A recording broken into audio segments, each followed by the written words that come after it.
Oop, wrong button. Let's do the intro, actually.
There it is.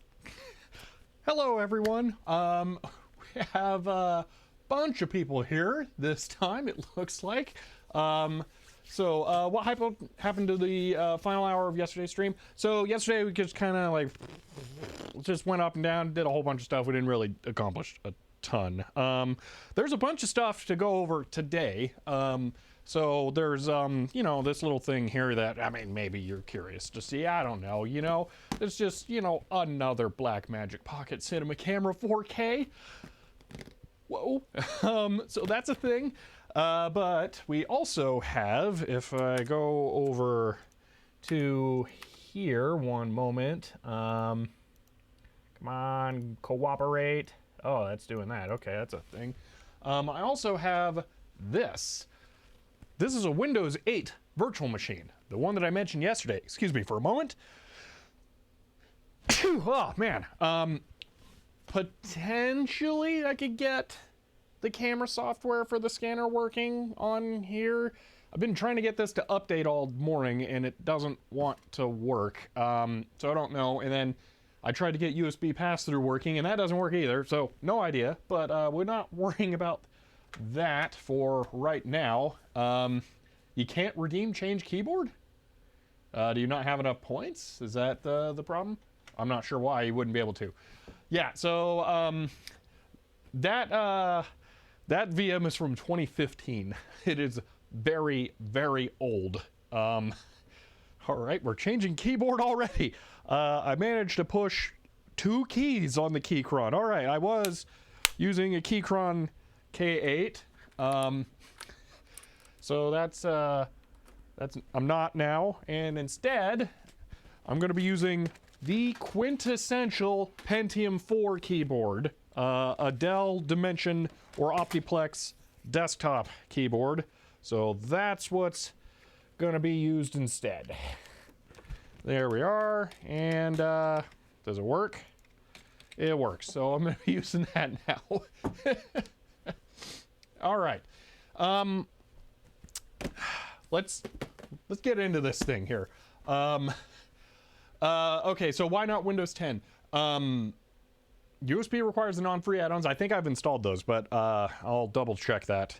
Why Windows 8? Because I bought this copy of Windows 8 in 2015 to make a VM with. This is a legitimate licensed copy of Windows 8, and I want to try and upgrade it to Windows 10. It is a 32-bit copy, though, so that's apparently going to complicate things. The camera software works on it, so I don't have to worry about that. I got that installed on it this morning in a different snapshot branch that I ended up deleting because VirtualBox is really confusing. But I'll figure that out. First, camera. So, let's see. Oh, David also banned Python calculator, so I need to not do that. So... yeah, true classic VM, ME DOS running on XP, yeah. So, okay, I think, see, if you still have the Windows 8 key, yeah, I need to figure out where that went. I don't know where it is. I might be able to extract it, but I don't remember where the key itself went, because it was 7 years ago. So, and it was an all-digital purchase. So what features does this camera have made you select it? Well, first off, it's the exact same camera that I'm filming this with right now. So part of the benefit of going with this camera, which let's go ahead and take a look at this thing here. Part of the benefit of going with this camera is that I have a workflow already established, and it will be identical with the secondary camera. So when I'm doing 2 camera stuff, it's going to be the same. Secondly, is this right here, Blackmagic RAW, and you know what? I think that's something that the first box that I have won't say on it, because that wasn't out when I first bought this camera, if I remember right. So that's an interesting thing. So yeah, but this camera, it's a 4K camera. It shoots in RAW, which is what allows me to do some magic processing stuff when I edit. Like if you watched the video about the Caesar scanner thing, there were some shots that I showed that were done without the filming lights on. The room was pitch black, and that video still looks really good despite having my laptop on at basically full brightness with a white screen and a black background. This camera is able to capture everything with its 13 stops of dynamic range and then edit it into a video that still looks good. So yeah, let's see. Vert managers, what I use. Yeah, so people are having some recommendations for, also Matrix D, hello, since it's first time chatting. Recommendations for virtualization software. I may look into using something else, but I'm gonna have to figure out how to either convert this VM over to a different format. It's currently using a VDI hard drive image, or I'm going to have to find the key. And I'm obviously not gonna be able to find the key on stream. So, yeah. So,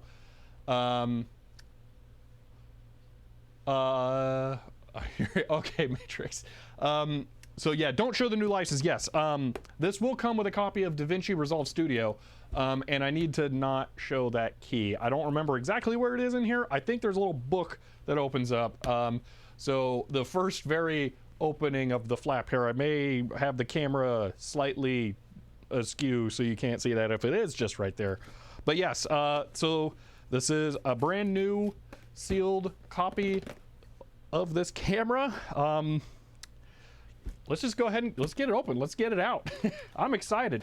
So I'm actually going to be trying to put it on the arm I have right here as we go along. And I think it might hold it. We'll find out. I'm not sure. But yeah, so let's unseal this thing. Oh, this is really cool. It was a big deal for me to buy the first one of these. I saved for a very long time to upgrade from the Nikon D5200 here that I was filming with before. Getting another one of these is really... Oh, your Merrick's D. My apologies. Sorry. How much is this thing? This is about a $1,300 camera, and it does not come with a lens. So I have the lens that I have been using for the streams right there, but I actually swapped out for a different Nikon lens. So, all right. There is that. I'm going to bring this slightly back so that the resolution is probably not going to be able to capture the key if it's right on top. Get this, try and do the collector box preservation thing here. See if I can get this open without damaging the flap.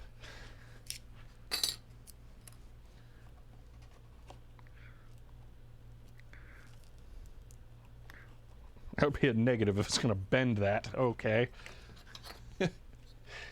Does not comes with a lens. Yes, it does not come with the lens, and that lens, I'm probably going to buy a second of this lens, and that's going to set me back about $500. That's not going to be fun. Yeah. See, LibVert should be able to boot just about any format. Ooh, okay. So yeah. All right. Let's get this. Come on. Oh my gosh, those tabs really want to hold. I don't want to tear the box. There we go. All right. Okay. I'm pretty sure this is different from the other one. Okay, is this the thing here? Yeah, I think this is my... That's safe. Okay, this is the Resolve key. It's funny, it's Resolve 17. I think it was like Resolve 15 when I first got it. I did not realize it came with a window sticker. That's hilarious. Yeah, so this is a download copy of Resolve. They sell it as a dongle as well, so that you have a USB thing that you plug in. I have bought that version separately, and I have one of those as well, so yeah. Let's see who gets the code first. It's gonna be me. I'm not putting that up on stream. I can use that.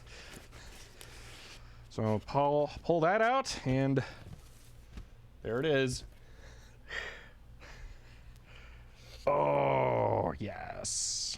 Oh man, it's so clean. Oh, I forgot it has those on there. We'll be ripping those off today. So, Black Magic. Oh yeah, this is nice. Let's get some light on here because everything is just black.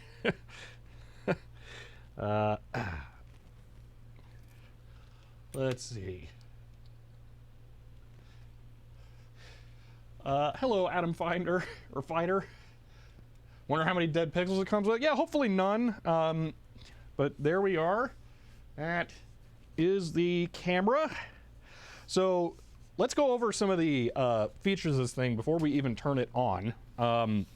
So it has stereo microphones built into it. It has active cooling. This is an intake, and it exhausts out the top through those vents. It has quarter 20 mounts on the top and the bottom. It has a battery input right there.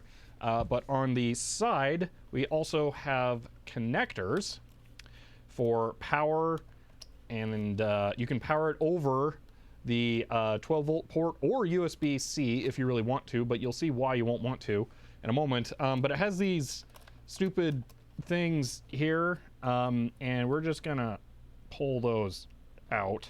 If I remember correctly, you can, yeah, just do that. They're barbed. I run cables to these cameras constantly, so having those in the way is just kind of dumb.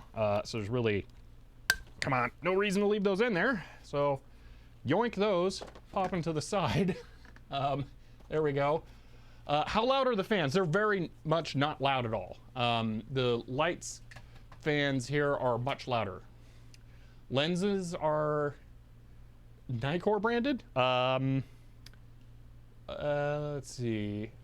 I do have some that are Nikon branded, like this one here actually is. So there's you. Well, that one's Nikon. Here we go. No, Nikon right there. But this one isn't what I'll be putting on immediately. We'll get to that in a moment. Oh, that was a thing. There we are. Yeah, naked camera, no lens. Yeah. So let's see. Put those things back in the box. I did just put them in the box. They're right there. So he gets new camera, immediately starts ripping parts off. Well, yeah, the thing is that it's kind of designed to do that, and then I'm gonna have stuff plugged in. So first off, let me talk about one of the dumbest things about this camera. This is the power connector.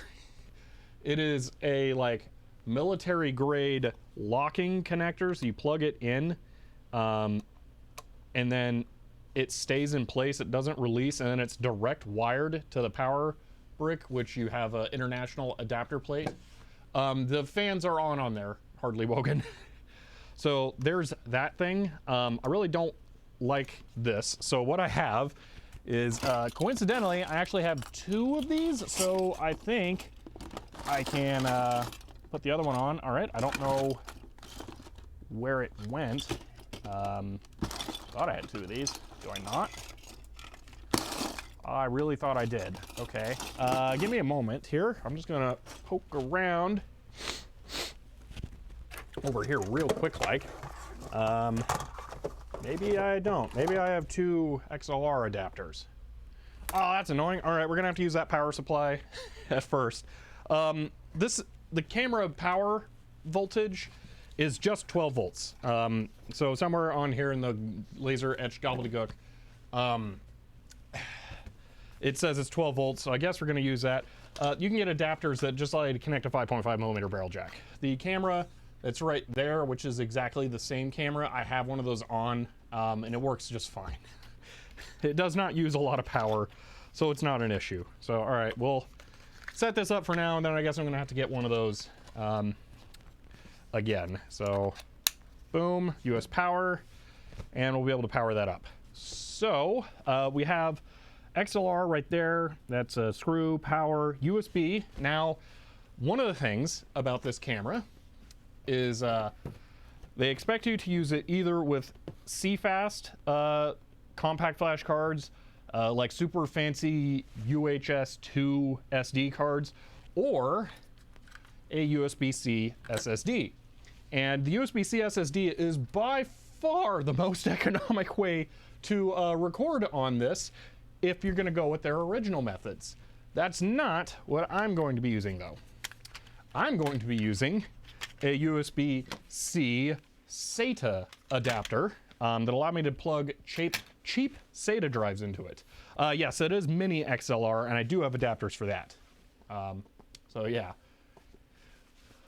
So that is how that works. And then we have 3.5 millimeter TRS audio out and audio in. But yeah, let's pop on the lens that I have here and fire this thing up. Now the lens I have is an Olympus M-Zucchio Digital 1240,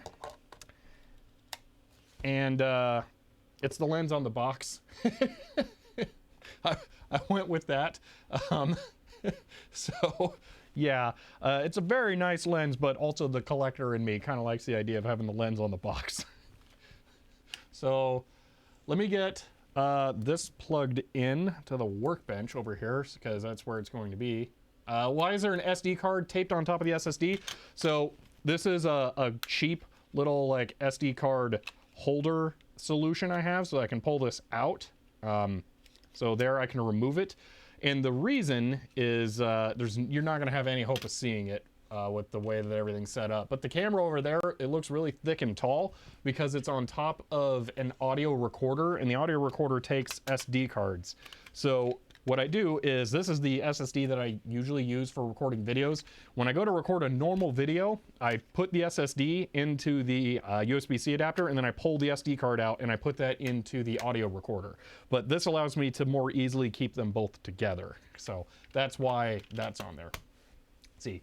CFast is just SATA. Are there not any adapters for? I think there actually are adapters. So the SATA or the CFast connector is right there, but this is kind of like a big door. That's where you put that stuff normally, and it's kind of a pain to route out of that when you can just plug in USB-C right there. It's super easy. So I don't have a reason to try and adapt the other stuff. It will record to USB-C drives just fine. I've been doing that for years with this one, so it works out very well.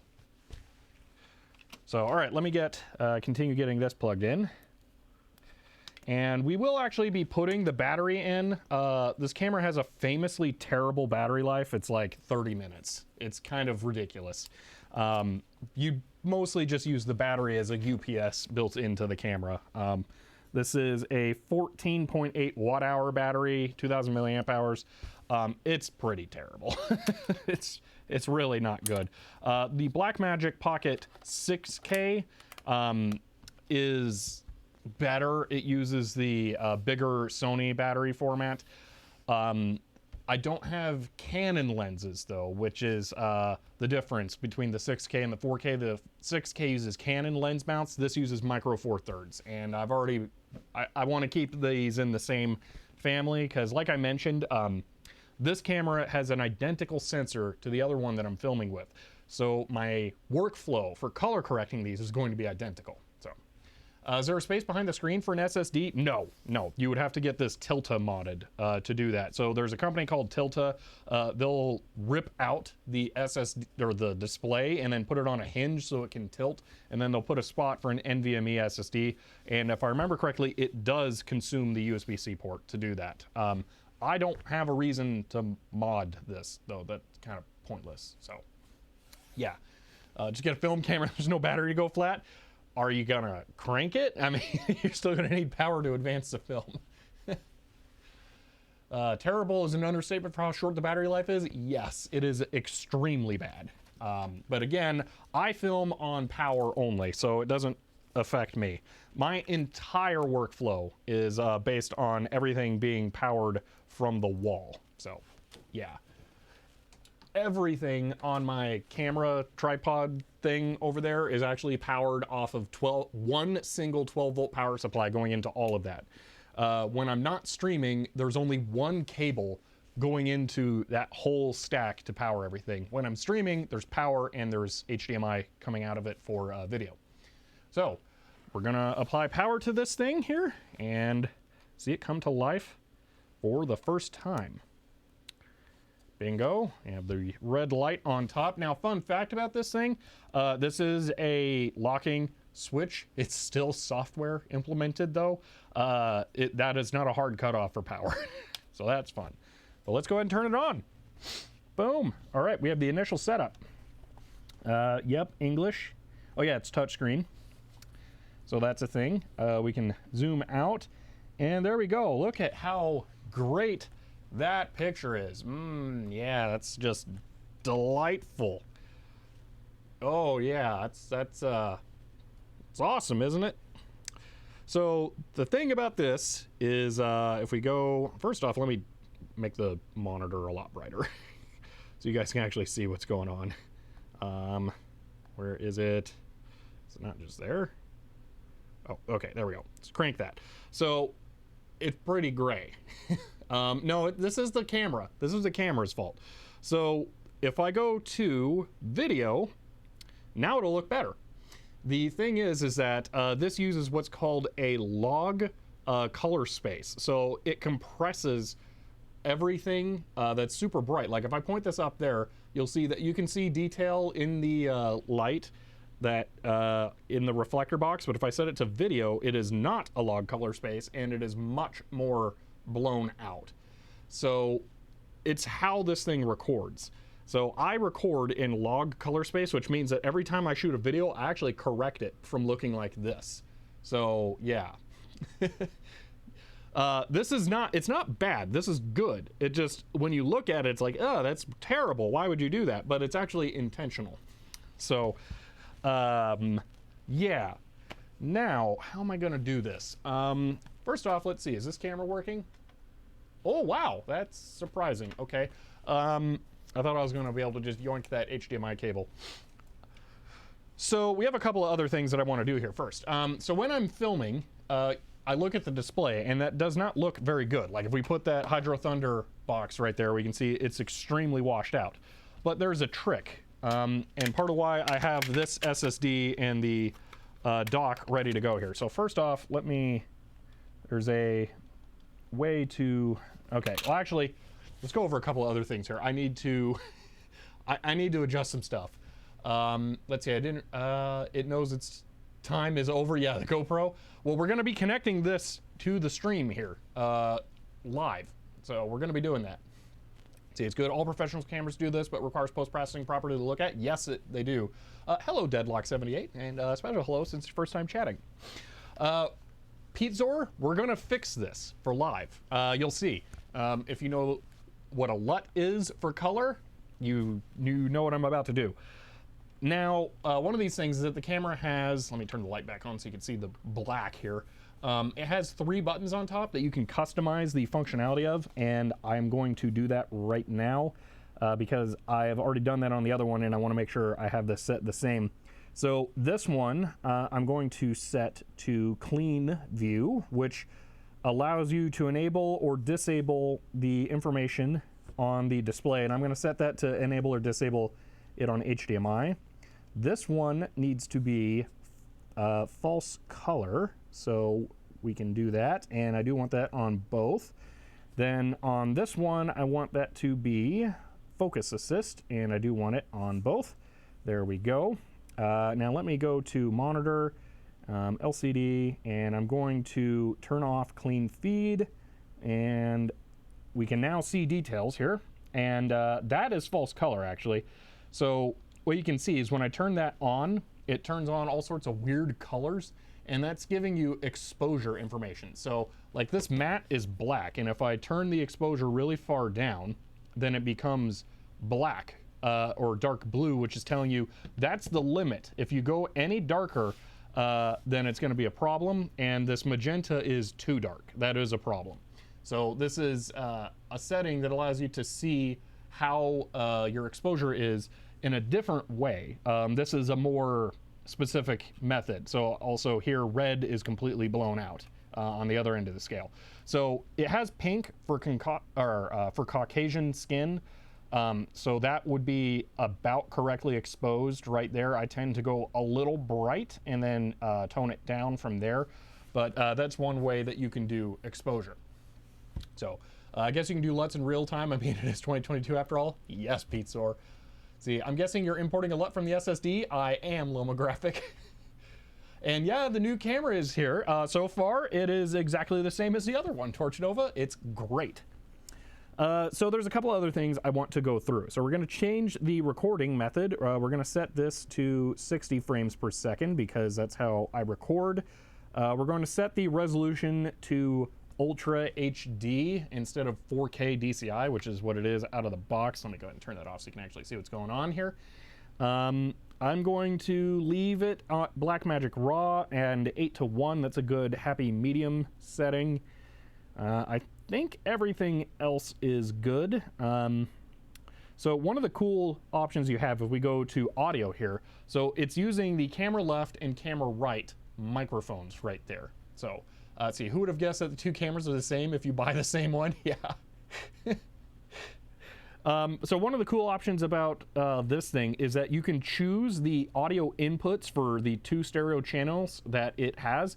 So you can use like 3.5 millimeter left and right into one or the XLR input, and you can custom configure these. Each channel can be set to any audio input. It's really awesome. So let's see, oof, exposure aids for Caucasian skin. I mean, it's cool to have a feature like that, but what if everyone in the shot was a darker skin? Well, it has green. Green is for darker skin tones. So I was just going with Caucasian skin tone because I am Caucasian. So the green there is for darker skin tones. So they do actually have that. So let's go ahead and, ooh, it's got a different histogram than mine. Oh, you know what? I bet this has a different firmware than mine, because I haven't updated the firmware on mine in a long time. This has a completely different histogram type. I'm not familiar with that. Is that changeable? I don't necessarily want to go back to the other one, but now that I think about it, yeah, it's been a while. Ooh, we will be connecting my phone in a moment too. Let's see. Oh, yes. We're going to use shutter angle for the shutter. Yeah, time to update the original camera. There have been reasons to not update the original camera. I don't know if I'm still on it, but ProRes, you used to be able to do, or... Oh, no. This camera, so here's a fun fact. This camera didn't originally ship with Blackmagic RAW. It was shipped with Cinema DNG on it. And that is basically the exact same as the RAW files that this camera outputs, but it outputs 60 of them per second. So it's an enormous file format. But the thing is, it has a stupid patent for it, and Blackmagic did not pay for the patent.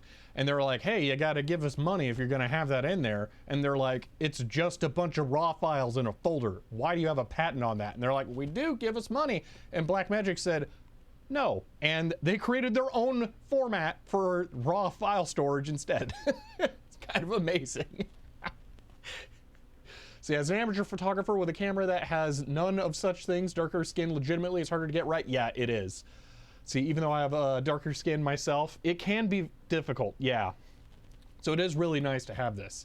See, I know Google Pixel 6 made a big deal of having a camera that can handle a variety of skin tones. Yeah, it's a tricky thing, and it's just difficult to capture darker subjects in general, but that's where this kind of camera with the high dynamic range capability it has and the logged color space it can work in with RAW, all that works together to be able to capture darker colors a lot better. Because the thing is darker colors are the absence of energy. So darkness has a lower impact on the image sensor compared to brighter colors, and it makes it more difficult. The signal to noise ratio of the ambient noise coming from the universe hitting the image sensor is stronger when compared to darker skin tones. So it is actually a difficult thing to capture. So you wouldn't be surprised if it's exactly the same, only the folder is zipped. No, it's not. It is their own custom thing. And I know because I've had to use their SDK to develop a decoder so that I can re-encode Blackmagic RAW stuff with FFmpeg.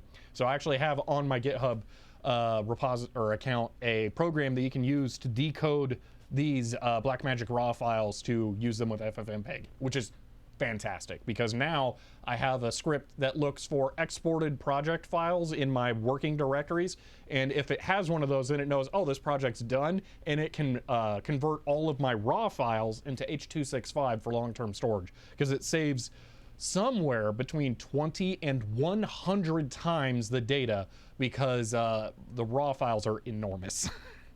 So, all right, let's go ahead and connect storage though. So the camera, like I mentioned, can work with SD cards or compact flash cards basically, or it can use USB-C drives. Now, they did not intend it to use arbitrary USB-C media, but it just uses a standard USB-C media interface, which means that it'll work with anything that presents itself like that. So if I plug this in, you'll see no card will show up eventually. Oh, let's plug the SSD in. Boom. And come on. You know you want to do it. Like, you know, please work. There we go, 158 minutes. So I can now record onto the SATA SSD right there from this. And on the camera I have over there, you'll see there's a monitor on top of the camera. I have a SATA dock identical to this one mounted to the back of that. So I just come into the office, and when I want to film, I just dock the SSD to the back of the monitor, and then I can start shooting. So it is extremely handy to have that. And then, as I've mentioned before, I also have SATA SSD docks in my computers. So seriously, I just use SATA SSDs as cartridges for video media. It's amazing. Technically, they're only rated for 50 connection cycles, but I've probably exceeded that. So it's above where it should be now. Because think about this, for every video I've filmed with this, it's been plugged in at least twice. So yeah. How big is the SSD? This one is 1 terabyte. It is not empty. It's had 94 gigs used, so it's got a little bit of stuff, 16 minutes recorded onto it. The amount of time that you can record is dependent on how compressed it is. So if I do a 3:1 compression ratio, we're only going to get an hour, but if I do 12:1, I'll get like 240 minutes-ish. So it depends on how compressed you make the video source. So I like 8:1. It's a good balance between being able to do long shots, which I do a lot of, and having some quality. So yes, this is a Samsung something or another. I don't remember exactly. I don't want to unplug it right now, but it is a Samsung Pro SSD. So yeah, 1 terabyte there. Let's see, is that really cool? Is there a limit on the size of the drive you can connect? I haven't tried getting some like really big drives, but I don't think there is. This can have issues with some USB-C drives, like they show on the box there. This is a T5 Samsung SSD, that's what's on the box. These work, but T7s do not work as well. So that's a thing. I don't know why. I think there's something weird about the way the T7s interface. This is a Ugreen USB-C SSD adapter thing. Yeah.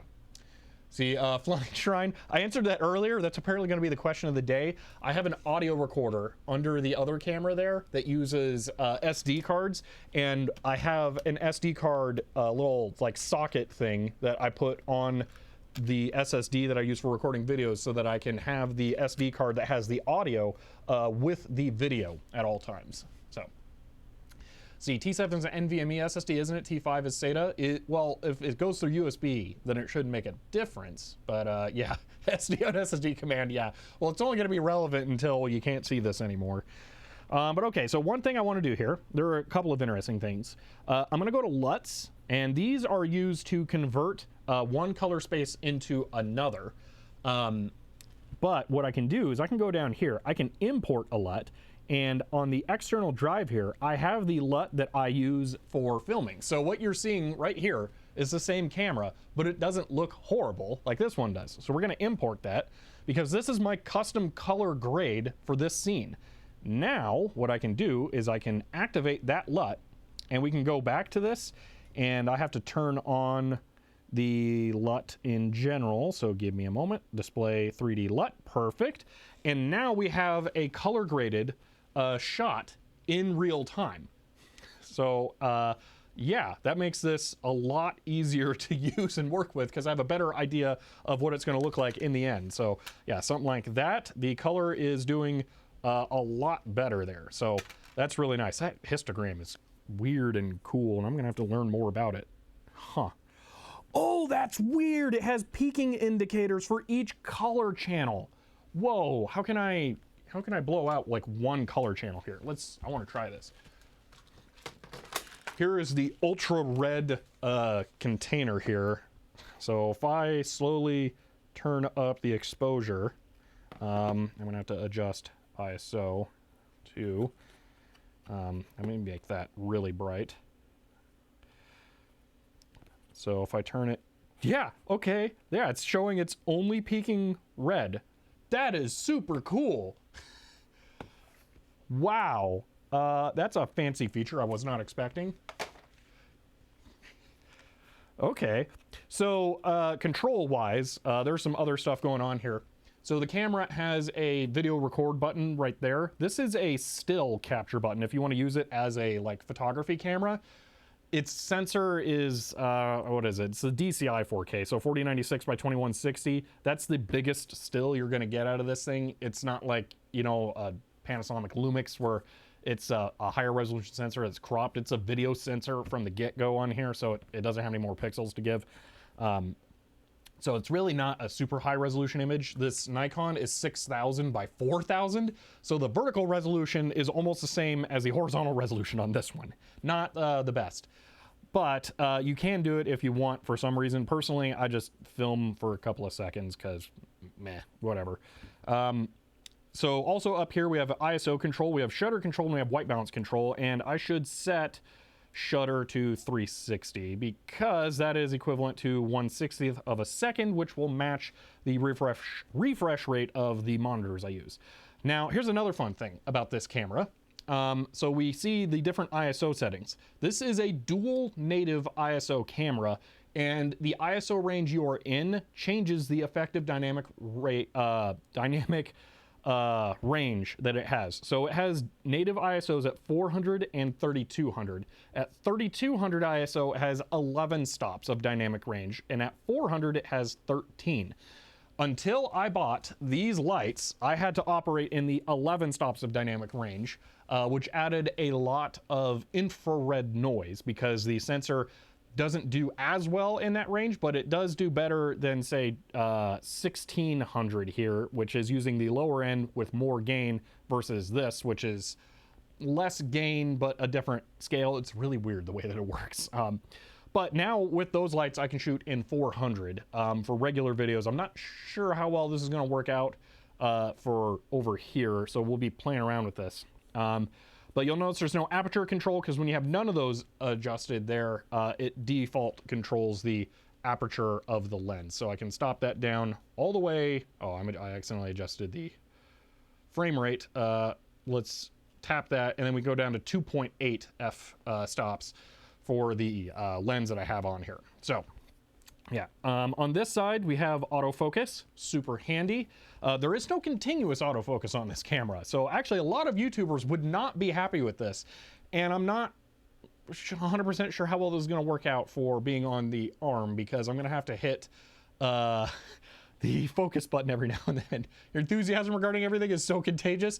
I really like this camera. The love for this camera goes so deep. Because the other thing about all of this, all right, is that the video software, DaVinci Resolve Studio here, works on Linux natively. Blackmagic supports Linux. I'm streaming with Blackmagic capture cards on my Linux PC through OBS. Like, it's so perfect. This workflow for me is amazing. I love it. I have one critical problem with these cameras. That is the lack of an OPLF, an optical low pass filter. It means that it gets moire patterns really bad. So if I zoom into this matte and we do it like dead on, we can get a point here where we'll start to see issues. Actually, I really need to white balance this thing. So let me just do this really quick. I'm gonna go to white balance, I'm gonna auto balance, boom, there we go, white balanced. It's that easy. So if I start to focus on this matte, which has a bunch of little fibers, we'll see some moire pattern issues show up eventually. Maybe not as bad. On CRTs, it's super duper bad, but that's about it. You know what? I think I had the fans backwards. I think that's intake and that's outflow. But yeah, that is fans. So, but yeah, man, I really, oh, you know what I can do? I can, whoosh. There's the other camera. We can almost do that. Did someone gift this camera because the GoPros ended up not working out? We did a sub goal, and it was set to 300 subs, which was about half the cost of this camera, and then I funded the other half. So it was like we worked together. Everyone pulled in or chipped in to get this camera. So that's how we ended up doing it. FLIR camera next. I would love a FLIR camera. You know, that I was torn between making another one of these lenses the next goal, but a FLIR camera might actually be better. I don't know. So yeah. So you don't wear pinstripe shirts. Honestly, because it's 4K, you can have issues with the threads in the shirts because the resolution is so high. So yeah, let's see some other stuff. There's still more to go over. Should we, you know what? Should we, well, let me cover the rest of the buttons. Then I will do HDMI capture. So we'll work on that. Is there an SDK iOS Android for Bluetooth remote control reverse engineering product for autofocus button? There is. So let's go ahead and do that. Setup, boom, boom, Bluetooth on. So right now I can actually go control my other camera, but I'm going to have it rescan, boom, new camera. I'm going to pair here, so 7756, 99. Don't steal my link code. Connection failed. That might have been my fault. Boom. I think I may have mistyped it. Oh no. Stop being so excited. So you just turn on false color, pretend it's a FLIR. Helicroft, you are onto something. I might actually go with one of those add-ons for it instead. I haven't decided yet. Because you can get like a USB-C connector FLIR module. So, yeah, come on. Let's off, on, rescan. There it is. I'm going to tap once. Okay. 7, 6, 7. Why does it show it up as like a pin with the hidden characters? 1, 4, 1, 4 thing. Please connect.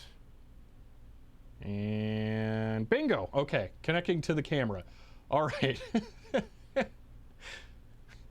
So it's syncing the different settings that there are, and now we can go here. So I can adjust autofocus. So if it's pointed to the back of the room there and it's not focused, I can now tap that and now it's focused. And then if I want to focus it close, I can tap that and now it's focused. So I can control the camera over Bluetooth. I have had aspirations in the past of making like a hardware controller with a Raspberry Pi, but it's I don't know. It's one of those things where like I spent $8 on the Zap and now I can control the camera. Do I really want to put in all the effort to make like a hardware thing? It's kind of So I found a movie called Max Reload. Main character acquires a rare game and dumps it the cart and uploads it. That's funny. Yeah, David did donate to that project. It was just one of those things that kind of stalled out because it's a very hard thing to get going on. So, okay. See, I have a Cat S60 now that will get the, and we'll get the Cat S63 at the end of the year. Those have FLIR built in. Interesting. Oh, that's one of the Cat phones. That's on my short list of interesting things. Ooh, it has Kevin Smith. Interesting. So yeah, those are all the features we have. Let's go ahead and connect it to HDMI now though. So I'm going to be connecting it to the source that this camera is connected to. So let me switch over to here really quick because I won't have that in a moment. Now this is going to be slightly complicated. So I've got a couple of things I'm going to have to do here. One thing I want to do, I will be right back, is I think I have some right angle HDMI connectors, and that will be a good idea for connecting this with. So let me go grab my HDMI bin so I can get those. Unfortunately, there's nothing I can do for the power connector until I get another locking adapter thing for it. So we'll be just dealing with that. Yeah, HDMI, right angle, and it will point towards the back, which is where the stuff will be. So let's go ahead and continue removing the GoPro. I can shut it off actually, because it's now, it is retired officially, finally. Ugh.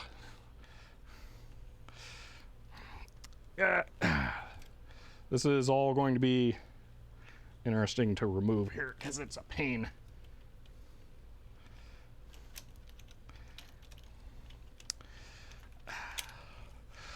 So again, I think this camera is actually going to fit on this arm. I'm not 100% sure, but I'm really hoping it will. Okay, that's going to be a pain. Not the part I wanted is going to twist off first. Big moment right here. This is the GoPro 8 that I just took off. The 6 is what you're currently seeing. So I don't want this to fly up. Let's do that. Now one problem is that this has a 3/8 thread on it, so I'm gonna have to get my 1/4-20 adapter off of here really quick, and this is very tight on there because it was such a pain to get mounted, so it's gonna take pliers to get this free. Really, I should get some Loctite to put this on, but I don't want to do that with the camera. I'm probably gonna get some Arca Swiss mount plates for this. I actually use Manfrotto mount plates for everything else, and those are, I prefer those, but they're kind of big and bulky, so I'm thinking I don't want that on the arm if the camera's barely gonna be lifted by it. Oh man, I need to go grab my pliers. I'll be right back. They're in the other room.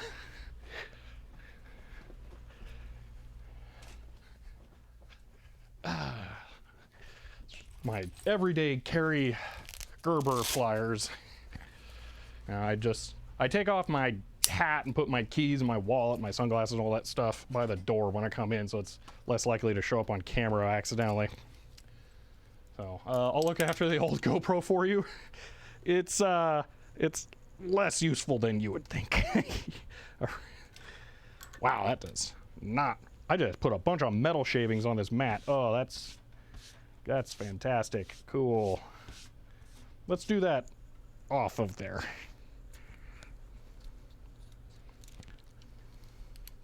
Okay, there we go. Loosened it.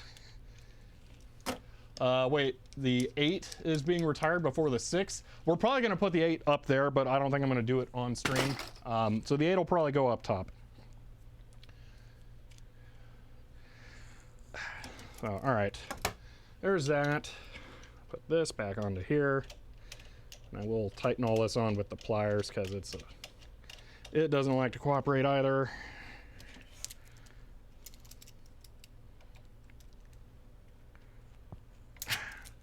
All right, now, theoretically, and be infinitely annoyed when it decides to show the GUI again. Oh, I can fix that. That's easy. At least full-size HDMI connector doesn't break off as easily. That's part of why I have the right angle thing on there as well, so you can see that there. So that will take some of the brunt as well. I think that's an intentional choice. So let's try and get this on, but I need this all to loosen up a bit. It does not want to. It's colliding with its own thing. That's a problem. So I guess I'll just disconnect power from the camera, twist it on that way. I don't trust them. I don't trust them anyway without an HDMI clamp. I don't know what an HDMI clamp is.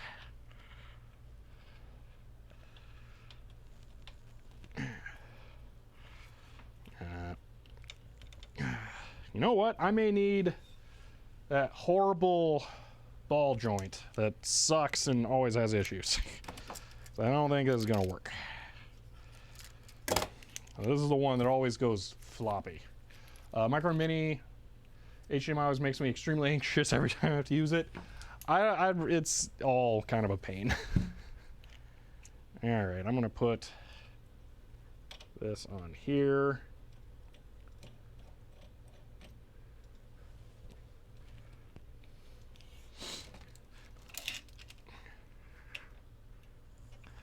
All right. Now to put the camera on.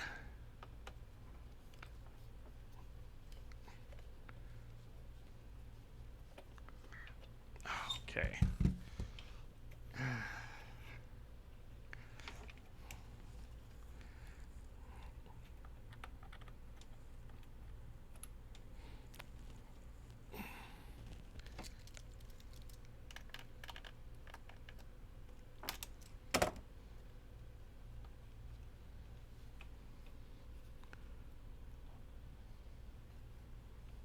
All right, it's on enough we can have a moment of truth. Will it hold?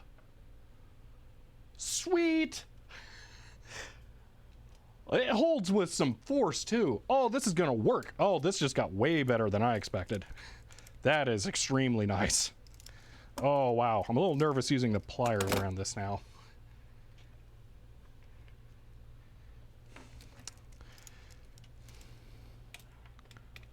I'm gonna need a much better ball joint, because I don't think this one's going to hold up to this long term.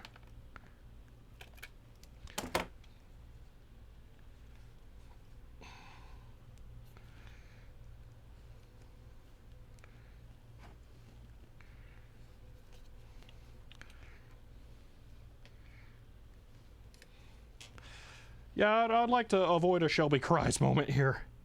All right, I think that's in.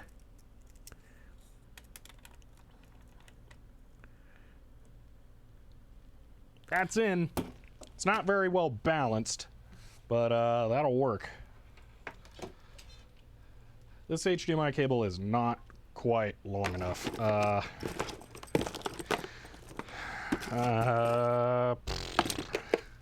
Wish I knew where my joiner was, but instead we're gonna go with this thing again, and we're gonna put an extension on their pliers make new threads. Yeah.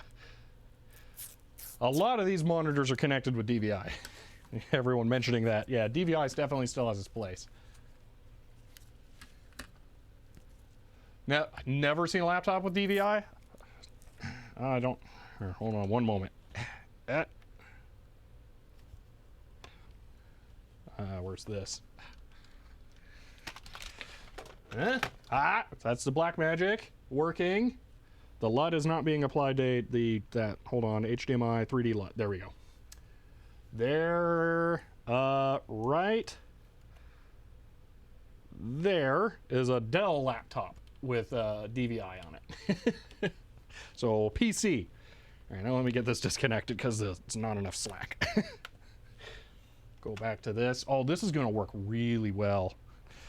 Yeah, it's upside down because the GoPro was hanging upside down. Because this has a thread on top, it doesn't have to hang upside down. So, yeah, it gets to be upright.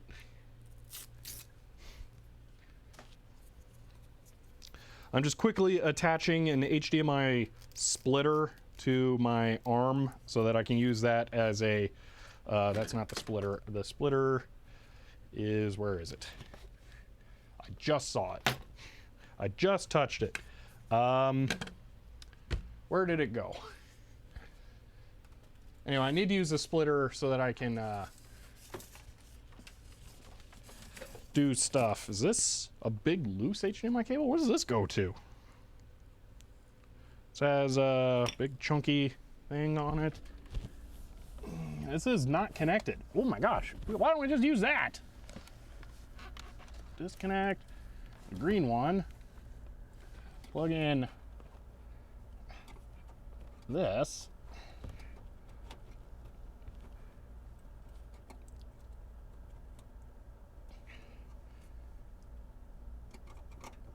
Working on it.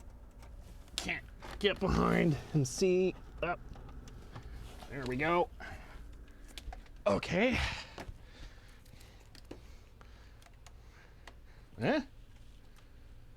Oh, that'll work. Okay, we'll just use that one. That one's long enough. All right. Let's see. You put the SSD on the table when talking about the splitter. Yeah, the splitter looks exactly like that. It is the same color of anodized blue. I don't know where it went. I thought it was right over here. So this looks a lot like the splitter, but it's obviously not. Yeah, okay. Let me get power and video connected to the arm here, and then we will be done in a moment. Oh yeah, getting real good camera on here. I'm so excited about this. So, a couple of things I'm gonna need. The better ball joint, as I mentioned, because I don't know that this one's actually gonna be able to hold this camera up. Ooh, man, I can zoom in to the point where it's gonna be very nauseating. Another thing, this one does not have in-body image stabilization. That is a big no-no for some people where they go, wow, that camera sucks. I don't care, but it might actually be a problem for this use case. So we're gonna find out. There's nothing I can do about it if it's a problem, but that's a thing. So we will be seeing how that works out as we go along.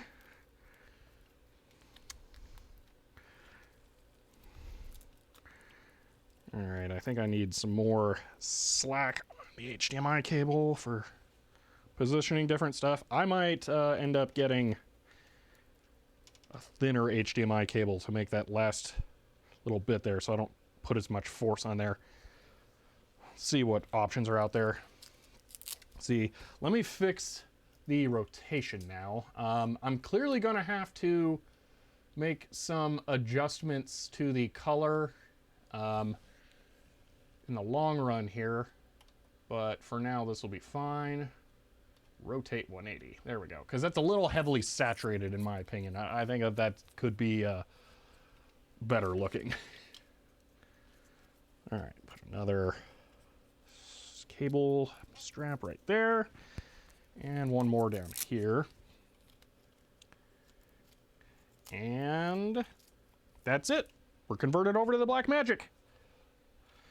So, what would this look like pointed down?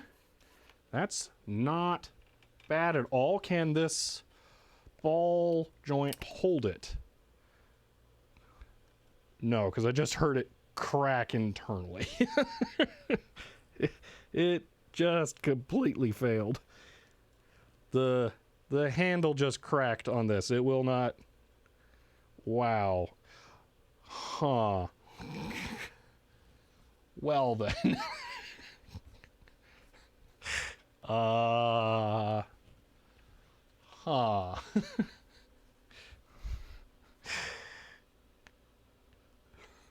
Let me get the free moving camera running here.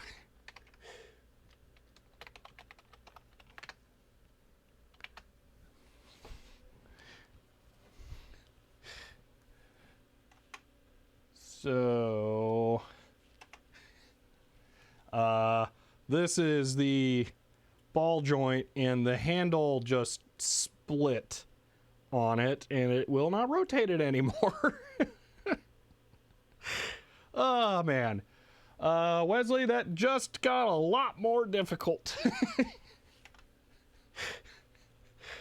They want to strap a safety cable? Yeah, you know what? We can do that. I have the Nikon camera strap right here, and I can put that into the loops on this. Or, you know what? Maybe I can do it with the Velcro. You know what? That'll work fine. Because the camera has, let me hide that, the phone, because I'm not, that'll block the overhead camera view now. Boop. So there are things here. Hope that mount was free. No, it was not. But there are cable strap things here, and I can put the Velcro strap in there. This is not particularly ideal, but I can use this to give it an emergency secure point to this.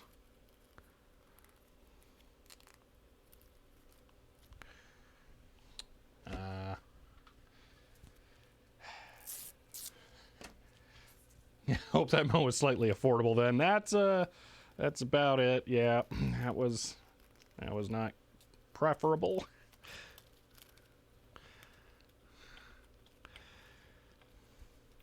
Come on, I need one more of these.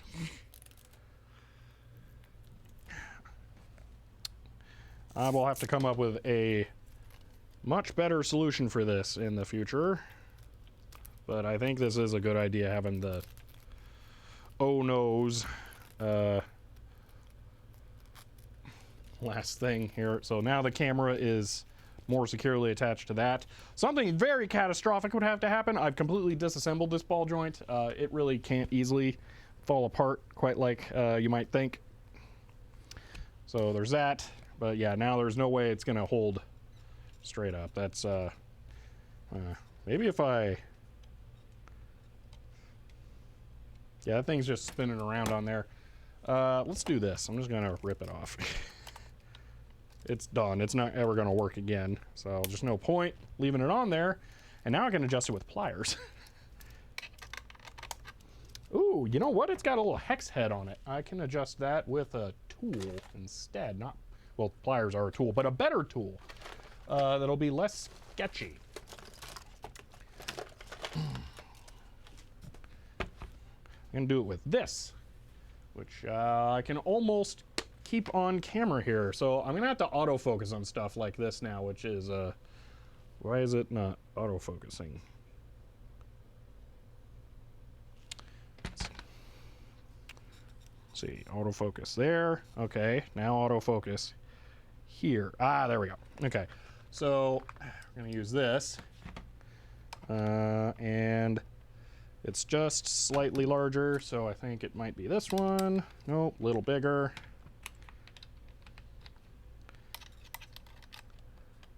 Oh, that's close, so it's the other measurement. Next size up. See, I know this is Wally World, but this looks like a nice set.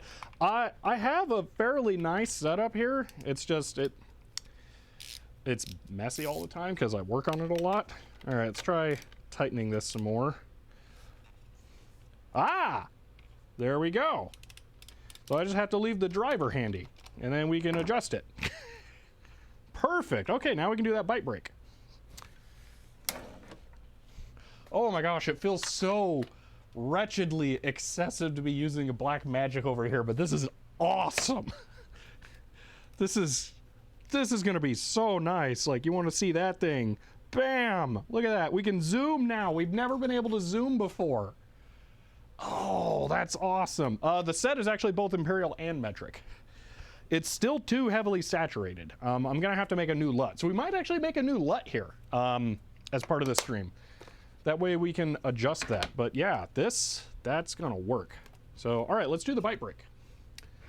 Now it's time to replace the other GoPro with a third Blackmagic. Oh my gosh. Oh yeah, I can actually do that too. There's the other GoPro. So there's the one that always shuts off. Oh, this is so nice having zoom. There's the other camera. You've never been able to actually see it before, but there it is.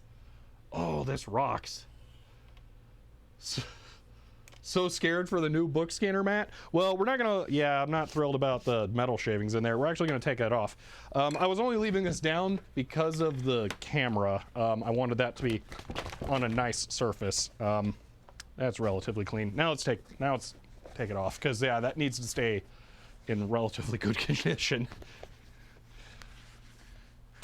Okay. Oh, this is nice. You might want to play with the Live Vision Kit for OBS. What is that? I'm giving the Blackmagic an easy life. Man, this is so cool. I'm looking forward to doing so much stuff. I mentioned that there were a couple of things I wanted to look for on Amazon, or to just pick up for this to improve it. So ball joint. Oh, image stabilization. Ooh, that could be interesting. I didn't know that was a thing. Honestly, it looked kind of dirty yesterday. Well, it's okay in person. I can tell you it's okay in person. The auto exposure of the camera might be making it look worse than it is. And that's a thing here that's going to be nice, is that I can control the exposure. So I can make things look like how they should look, which is going to be awesome. Anyway, another thing that I want to get for this camera is, if I switch to this shot really quick so you can actually see when I do things. There are lights that you can get that go around the lens. I hesitate to call them a ring light because people have the wrong idea about those. It is more like a macro light that attaches there and happens to be a ring, but I want to get one of those for when I'm shoving the camera in somewhere where the other lights in the room can't really get to. Like, say we're trying to shoot something in the box here, that will help. So I want to get one of those. I don't know quite which ones to get at this point, but I'm still figuring it out. Oh, I really like having this camera here. This is awesome.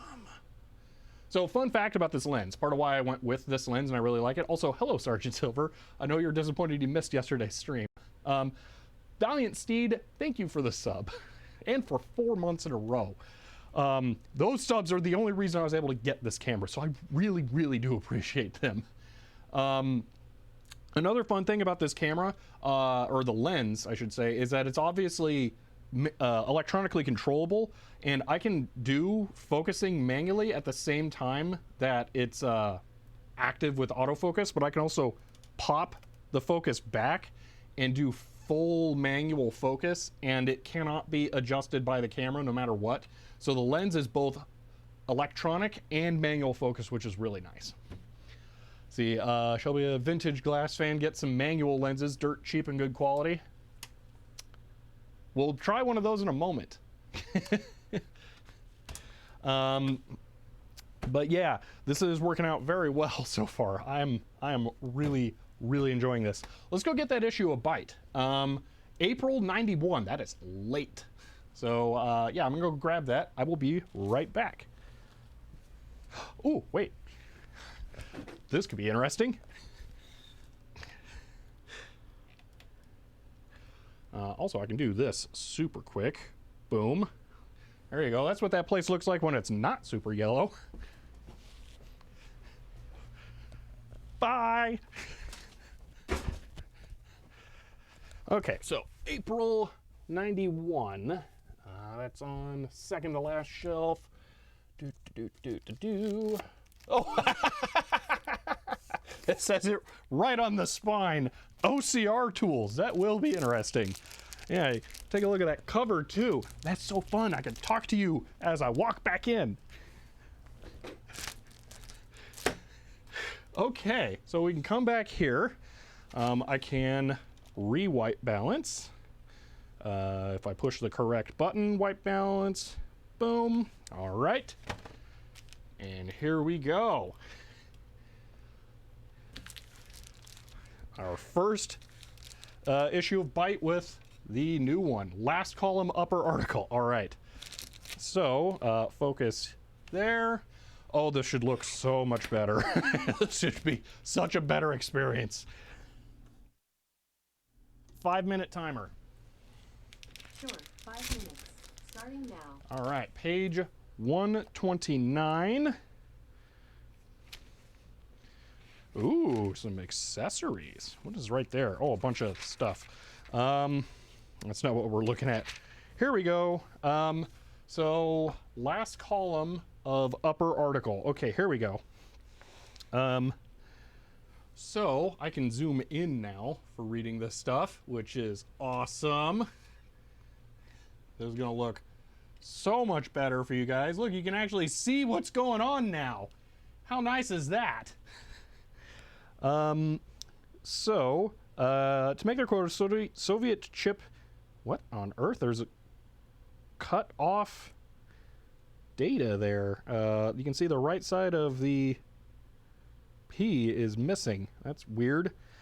To cut their quota, Soviet chip manufacturers pump out little or no quality control. Tom Burt says typical DRAM shipment has 25 to 50% bad chips. Wow. For CPUs, it's not uncommon to get defective list with each chip. Is this the section that you're talking about, Wesley? I got on this because of an offhand comment on a thread about the killer poke. Interesting. Okay. This is April 91. Okay.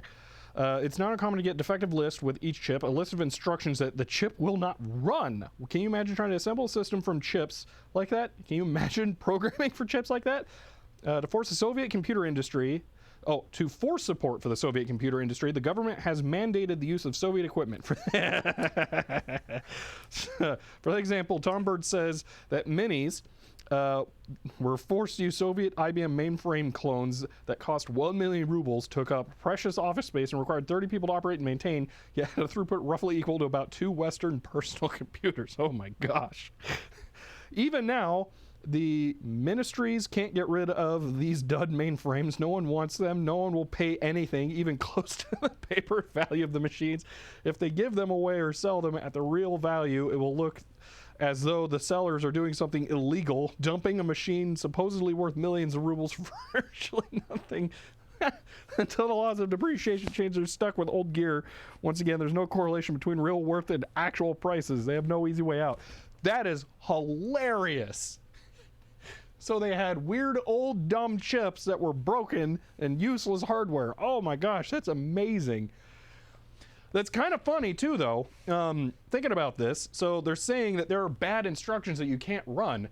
That is exactly what we have going on with like Spectre Meltdown things, where they're having to disable features in the chips that made it so that they were fast before, but no longer are.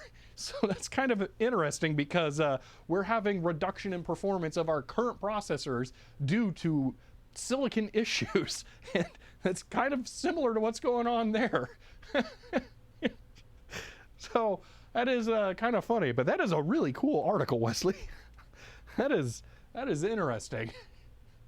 See, I've got lots of Soviet surplus valves chips. Oh, definitely valves, or tubes as they're known here.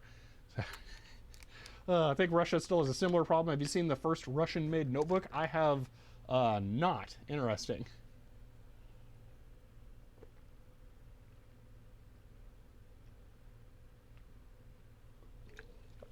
Every CPU has its own custom instruction set.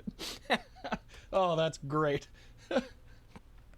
Well, there's a lot more article to read. That is really cool, though. Let's look at the the tease thing here, though. Last year, Bytes editor-in-chief Fred Longo was a guest at the first International Computer Forum in Moscow. He later attended the first East-West High-Tech Forum in Budapest, Hungary. So that's interesting. So that's where they got this from. Okay, that's cool. I'm going to go ahead and end the timer here. But yeah, that is an interesting look. This is reminding me, there's another good feature of this lens that I did not mention that is going to be really handy for stuff, and why I'm not using the Nikon lens adapted on here. Excuse me, this lens is what is known as parfocal, which means when I zoom in, it maintains the level of focus without needing further adjustment, so it stays in focus throughout the entire zoom length. It's a little inaccurate in the middle, but at the extremes it's pretty good. So that part is really handy. But for giggles here, let's take a look at macro on this lens, because well, actually with the camera in general. You're watching from Hungary right now, that's cool. So you have a core memory stack from a Soviet PDP clone. Ooh, that's interesting. But yeah, I want to see what macro is going to be like on here. So let's take a look at the CryoFlux and see what we can see on it. So getting way down in here, this is about as good as I could get with the GoPro, because the GoPro could not focus up close. But this, boom, look at that. Isn't that awesome? We can actually see things now. And I can bring this up a little bit in exposure so that it's even easier to see. Yeah, you can see stuff. Now we can get really, really close, but there is a limit. So that's about it. We can nearly read the chip on there. Actually, we might actually be able to. There's a feature that I unfortunately cannot utilize over HDMI, which would be really nice because it's a 4K sensor. But on the camera itself, you can do a zoom in. You know what it might be? If I... Oh, you know what? I just realized I never set that up so you guys can see that feature. So HDMI, or no, setup. F1 clean feed is both LCD and HDMI. There we go. So now, no, it still won't. Weird. Monitor, HDMI, clean feed. There we go. I can't get the HUD onto the monitor. Well, that's weird. Anyway, cherry on top, TSMC recently said contracts with Russia are toxic, so we're dropping them. That's hilarious. Can you just zoom in OBS? Well, no, the capture is 1080p. That's the worst thing about this camera, is that the output over HDMI is only 1080p. The feature I was trying to show you is that on the back of the display, you can press a button for focus assist that will 2x zoom into the center of the image. And it would be really nice if that would work over HDMI, but it will not. And I was trying to get the HUD to show up because I didn't know if that would actually work on there. Clean feed on, hold on, maybe status text on. There we go. So that still doesn't work. Yeah, no matter what, I can't double zoom on there even with all that on. That is annoying. All right. But now I can bring that stuff back up if I want to show you something. So, yeah. No digital zoom in general. I could digital zoom in OBS, but it's lossy. The thing about this is, since it's a 4K sensor, is if I could digital zoom on the camera, which I can do on the back of the camera, like actually here. If you look at the display on the camera, see how big the CryoFlux is on the LCD? When I press the digital zoom button, boom, it gets bigger. So it'll digital zoom on the camera. So yeah. Well, I can zoom by like turning the lens. That's cam. Oh my gosh, we weren't even zoomed in. Whoa. Okay. There's the chip. I didn't realize I was fully zoomed out. Holy moly. So yeah, there's the chip. It's an Atmel T91 SAMS7256. I did not realize that. Wow, okay. See, are you an amateur photographer or do you use these just for video production? The reason I have the Nikon is that I do like doing photography. So yeah. It is a really good macro lens. It is a shockingly good macro lens. And the point I was going to try and make here is that for my Nikon, I actually use this. So this is the analog lens that would come with a Nikon FM10. But there's a couple of things I have going on here. I've shown this before. I mount it backwards using a filter reversing ring. So this is a mount that goes onto the front of the lens that allows you to put it on backwards. But what I also have is a cheap Nikon F mount to micro 4/3 adapter here. So with this, I can mount the analog Nikon lens on backwards to, hold on, I was slightly misaligned. There we go. I can mount this to the Blackmagic. So let's try that, because reversing ring is one of the best ways you can do macro. So pull this off and put this on. Now we can get into here and I can crank, let's do the ISO.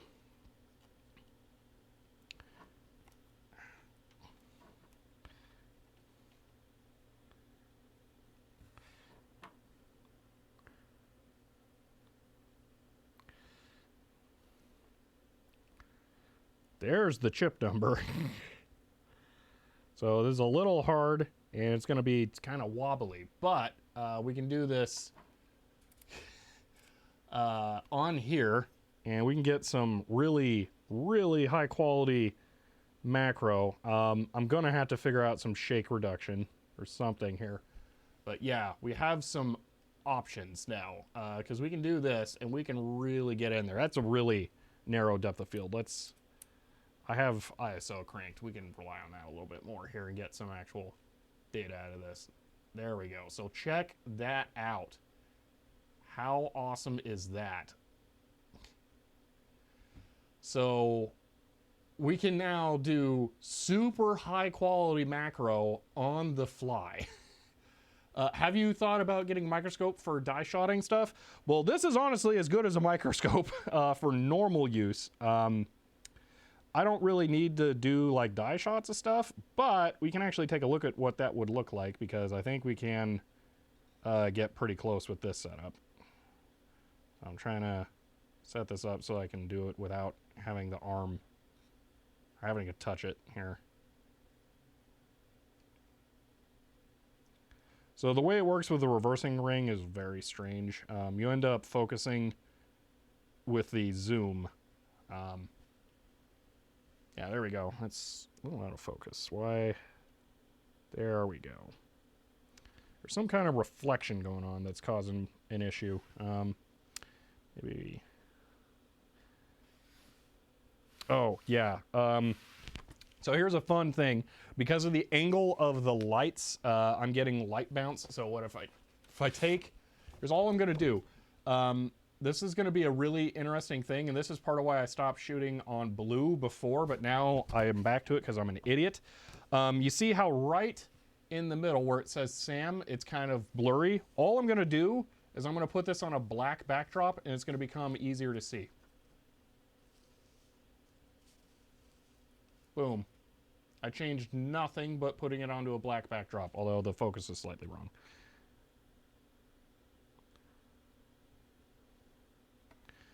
There we go. I can keep moving that along and it'll get slightly better. There we are. So like that. Take it away. Tan. Put it back. Correct. Tan. Black. Tan. Black. I'm getting light bouncing off of the workbench. And it's going straight up into the lens, tinting it. Let's see, I guess there's no need for the analog monochrome 50x magnifier anymore. Yeah, really. On that note, let's do a die shot, just for giggles. Unfortunately, I can't easily make, oh, this can show somewhat far away. So there's that. Oh, this lens is slightly more useful than I realized. So I'm going to grab one of the EEPROMs we took a look at there a little while ago, and we're going to see how close to that we can get. And I'm probably going to bring in the big light again here, because that's why I left it here, because I knew we were going to play around with this kind of stuff a whole bunch. So I'm going to have to put this on my left, actually, so I can manipulate the camera still. And I'm going to be slightly hard to see, but I'll try to stay in frame. So let me tilt this down. Boom. All right, so we're going to try and do a die shot. So there is the die. It's all nice and bright and shiny. And we want to get into this as close as we can. Now, there's a couple of tricks we're going to use here.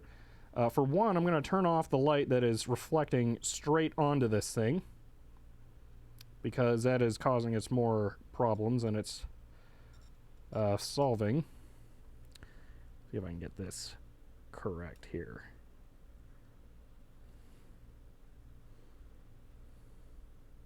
I think I'm slightly too close to this right now.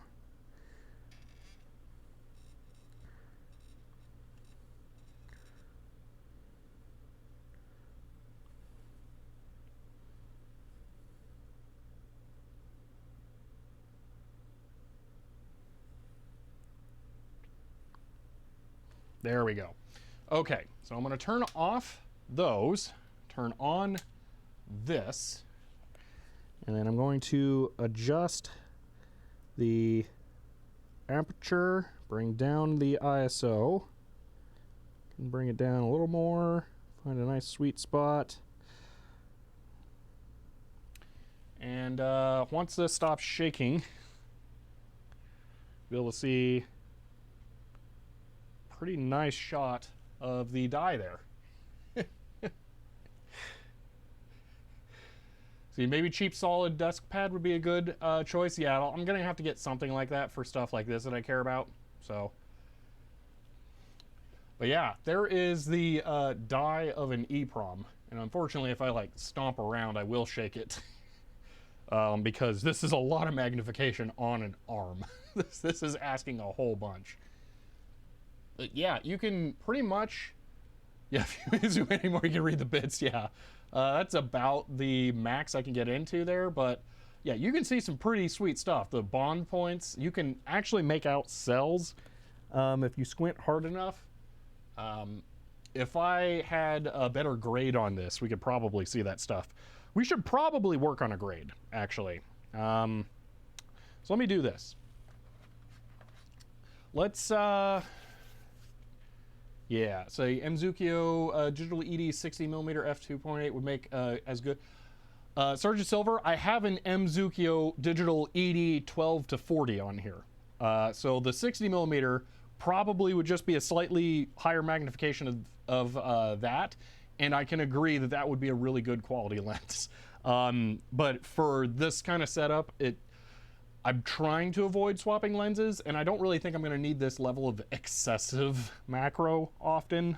Maybe if we're trying to like examine solder on here, like if we want to confirm that there are no bridged pins on the chip here, then maybe we would use this. See, can I refocus this? Yeah, so there's that. You know what? I'm getting a lot of reflection directly into here. Can I get that fixed? That's slightly better. See, sub goal for gimbal wind. Yeah, I don't know. We might have to do something like that. Yeah, there we go. So we can use this for checking solder issues. So, yeah. You got an important chemistry exam you need to stop procrastinating? All right. Get some good research in, Jout. Let's see. It's 1-to-1 macro lens. Ah, okay, Sergeant Silver. That makes sense.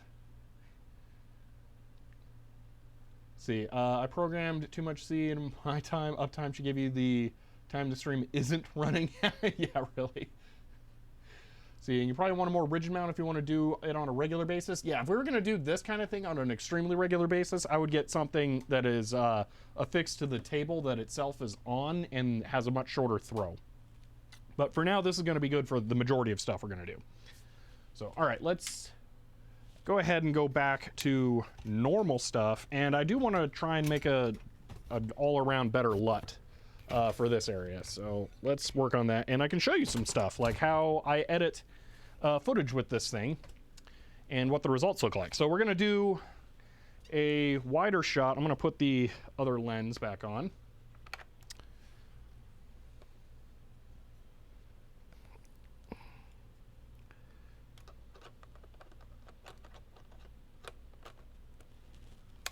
There we are. Now the ISO is way out of control. Bingo. Okay. So you're really glad you enjoy your new camera. I really like this camera. I am extremely grateful for everyone who helped make this happen. This is awesome. I am honestly a big photography nerd. I love all of the different aspects of this stuff. It is really fun. Wobble wobble. Unfortunately, that's just kind of gonna be how it is from now on. There's not a lot I can do about that. So let me figure out how I'm gonna mount this, because one of the things I will be doing now is I can film with both cameras and get really nice footage from streams for making videos live. So that's gonna be awesome. But let me get the SD adapter attached to the arm here so that I can do some quick recording with this setup. Yes, this is the manual for the TRS-80 RS-232 interface that was cut up, unfortunately, but it was the closest thing I had that was black. So it made for a good example or test material for that. Yeah, I could see a case being made for getting a black tablecloth or something to put on here. All right, I'm gonna get the USB-C SSD attached here. It would be nice to get like a monitor to put on here, and then I can do the same thing I do over there, because the monitor that's on top of the camera is where the SSD is over there. You can see there's so many cables that go up to there because one of them's for the SSD. But I really don't need a whole monitor over here because I'm right next to the lens. So, or something like this. Is that just a paint? Large gaming mouse pad. Yeah, it could be something like that. Could be. But I'll figure out what options make the most sense. So, all right, I'm going to get this attached back here. And yep, unsurprisingly, that doesn't cause any issues. This is all fitting surprisingly well. Can I do this with only two? Oh, I can. All right, sweet. So you can see what I'm actually doing here. Hold on. Click, click. It said click. There we go. I'm attaching the SSD thing to the arm up here. So you already have a black mat from the Caesar. Yeah, I'm just a little apprehensive about using that all the time for stuff, because that has to have a black mat, and if I ruin that using with other stuff, it'll be a problem. So that's a risky thing to do. There we go. So then I can just run this. Oh, it's gonna flop. Okay, that's fun. All right, plug this in over here, and now I'll be able to record. Will it? Looks like a black mouse pad. It is a black mouse pad. I could replace it. It's not like unique or bespoke to it, but what I mean is that the way that the Caesar scanner works is that it has to have a good one, and there's no point in the other thing is that it's cut to form around it. Not that it really matters, but it has. Oh, you can't see. Hold on. It's cut to shape to fit around the base. So if I have to buy another one, then I'd have to do that. The thing is it doesn't make sense to wear that one out and then replace it. It would make more sense just buy a different one and then wear that out rather than wear out the one that's bespoke to the scanner. Yeah. So, okay.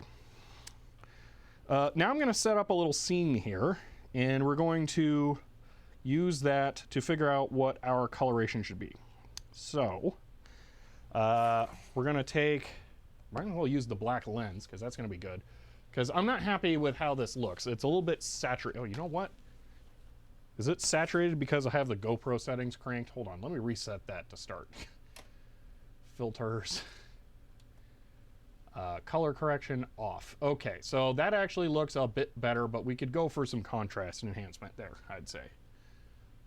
That is actually more correct. Vanta Black is so black. Oh, I know Vanta Black is like that, but I can't paint this Vanta Black, and it's expensive too, I believe. So, yeah. All right, maybe rotate it this way. There we go. And the thread on the ball joint has already started to come loose. Sweet.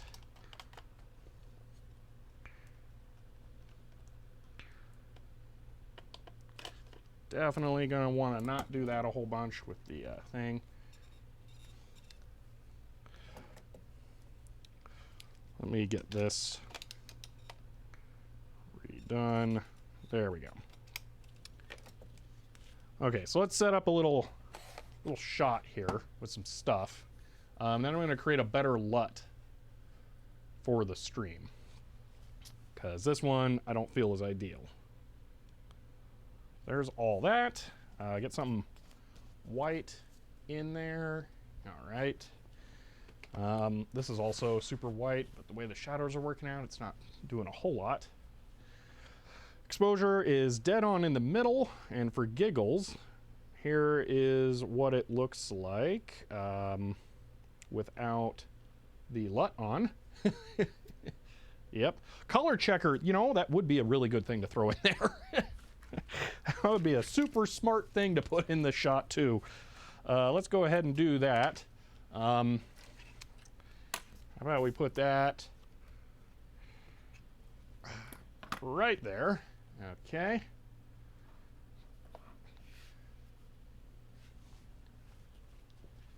That's flat. Yeah, it's a little flat. But without the LUT, it's super duper flat, because it's I'm shooting in log, Sergeant Silver, if you were familiar with that. So I can shoot in not log, and it looks like this, but it's going to look nuclear because I have a LUT enabled. So if I disable the LUT, there's what Rec 709 looks like, if that means anything to you. So I will go ahead and go back to log. It might be better. Yeah, that's a little much too. Yeah. So we're gonna try and split the difference between that and that, because that's obviously too much, but there are some ways that looks better. So we're gonna try and get in there. Now, this is not going to be perfect. I really enjoy stills more than moving pictures in my cameras. Yeah, I don't blame you there.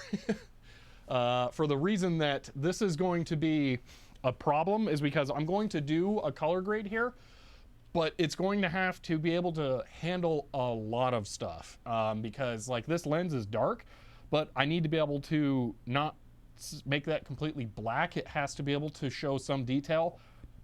But let's say I have that lens, but then with something shading it. So then it will go completely black if I'm not careful. So what I have to do is I'm gonna have to create a custom curve that'll make this mostly black, but then not completely black, just in case there's stuff shadowing it. And yeah, it's like it's a whole thing. Yeah. So first thing I did with my EOS was install a log profile. Yeah, it makes a big difference. So okay, I'm going to, oh, my phone was on doing video with the RDP thing. It burned 40% of its battery in my pocket. Wow, that is impressive. Okay, so we're gonna do a quick recording here, so I can actually start the recording from my phone, get it out of the way so we can see everything. And that's pretty much all I need. Now I can stop it.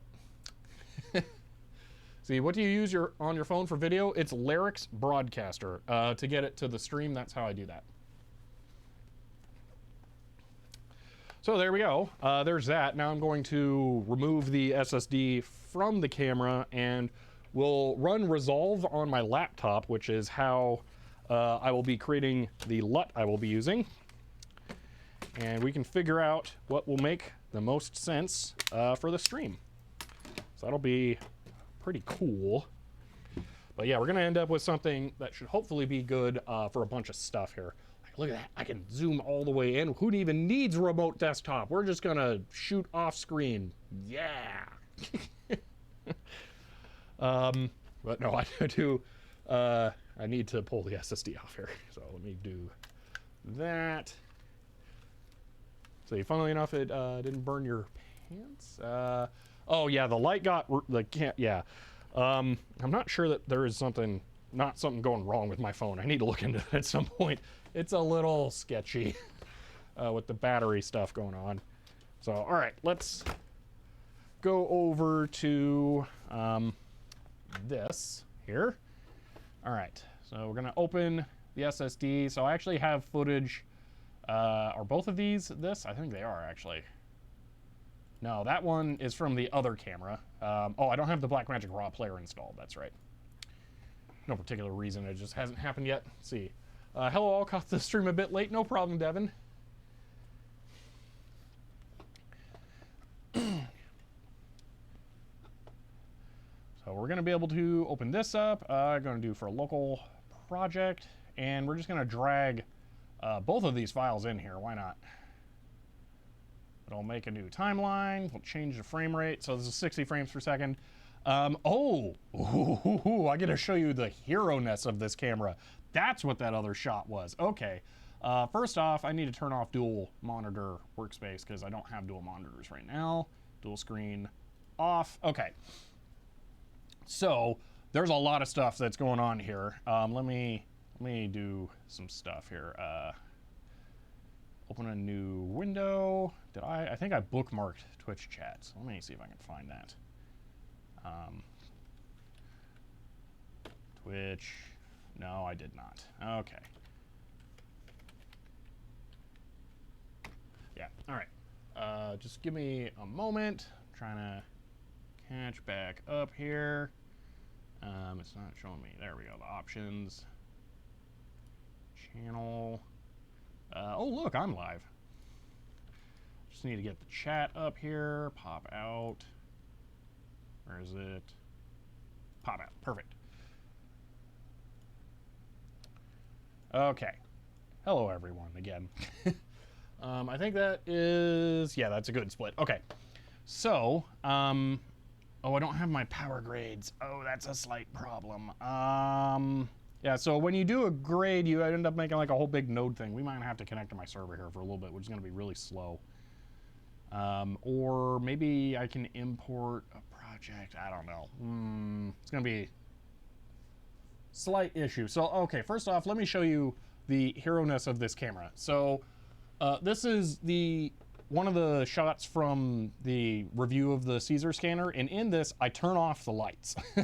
So it just goes completely black, which most cameras would not really be able to handle. This would just be crushed black.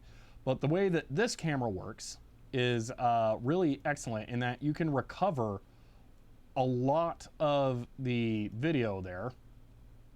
And you can get this looking, let's get rid of that one, really good. So if you tweak your curves just right here and then increase the saturation to bring back the data, we can get some real good results. Bring the black level down. So there we are. That's kind of what it should be. Bring the white level up a bit. Yeah. So we went from that to that, and there's a lot of image data there. So this reminds me about Sony RAWs. This is RAW video, so it's very similar to that. And 3 million ISO, yeah. One thing that I did for this shot is I added a lot of noise reduction, and I do some other trickery. So if we get really in there and I play the clip, you'll see there is a lot of noise. But what I can do is I can add a node, and I will add it before. And we'll go through and we'll add both some spatial noise reduction, just a little bit here, and then I will add some temporal noise reduction, and the temporal is pretty good. So between the two of those, now the noise is very considerably reduced. So we end up with video where you can see everything in the background and the bright highlighted paper and the laptop that is set to mostly the maximum exposure value or the maximum brightness. So this is really, really good. I'm very impressed with how these cameras work. So we can add a little bit more saturation there. Another trick I do is on shots like this where it gets kind of wonky with the colors, what I will do is I will desaturate dark areas, and that will help remove some of the noise color problems. So this is actually not responding particularly well to this. But yeah, it's a whole thing that you'll play around with. We're not going to do that kind of trickery. Actually, is that the opposite? That's not what I want. Hold on. Let's reset that. Go to this. There we go. That's better. Yeah. So now the background isn't as red tinted. So yeah, we can, there's lots of knobs you can twist. So that's why I really like this camera. So now we're going to go to this shot that we just did here. What? Why is it pointed the wrong way? How did that happen?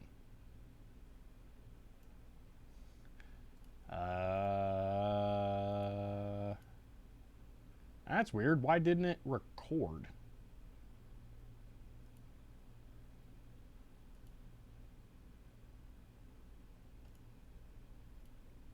I pressed record on the phone. That's strange. All right. Let's close all this down and let's retry that. Ooh, that's a little taut. It might have been connected to the other camera, which just recorded to nothing. I don't know, but let's retry that scene again, I guess.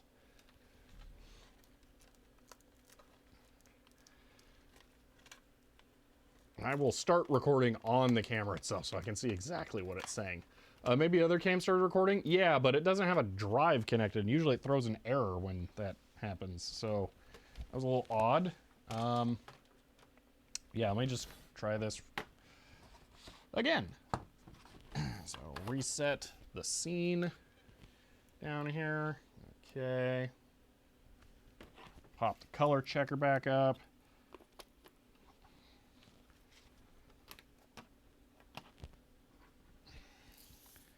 This back going.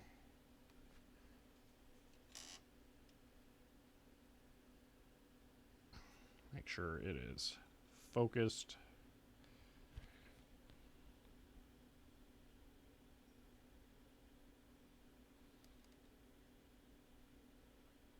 And record. And then I'm going to play back on the camera to make sure that it actually shows up here. All right, so there's that. And if I go to playback here, there's that one, there's that one, and then there's that one. Okay, so it is on there. It did actually record this time. Okay, so we're good. We can plug the drive back into the laptop. That was weird. All right. Oh, I didn't close resolve. Whoops. Let's quit that. Don't save. Yeah, let me bring it back. Boom. Let me just turn off the virtual machine here. Send shutdown signal. There we go. Boom. All right. Because this didn't end up being helpful today so far. All right, let's do this. Theoretically, I should be able to connect to my server, so I'm going to do that, even though I probably shouldn't, because it'll be a pain. Did the drive show back up? It's right there. Okay. All right, there's our new clip. Bingo. The date on the camera is wrong. Okay. Interesting, the default date is April, so I wonder how new the firmware is. Cannot connect. Oh, you know what? I have to connect to the database, and I definitely 100% cannot show this because it does not do the asterisk password hiding. That's a problem. So let me connect to the database here. Na na na na na.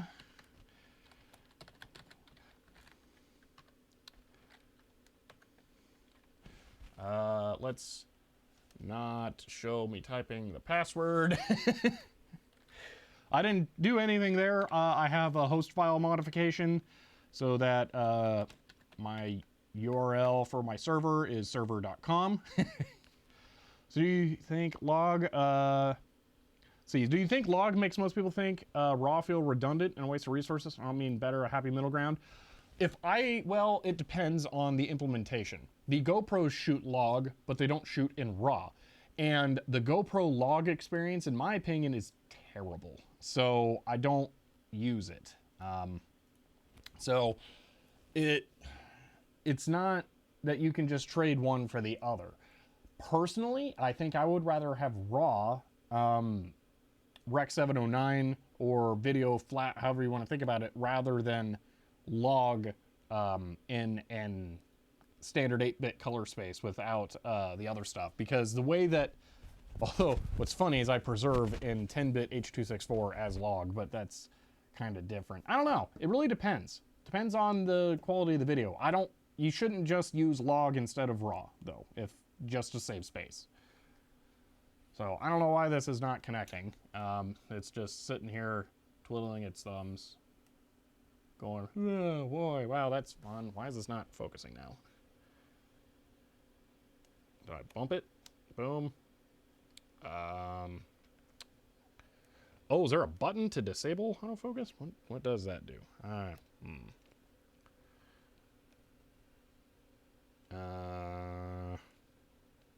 That's weird. It's like the lens just shut off.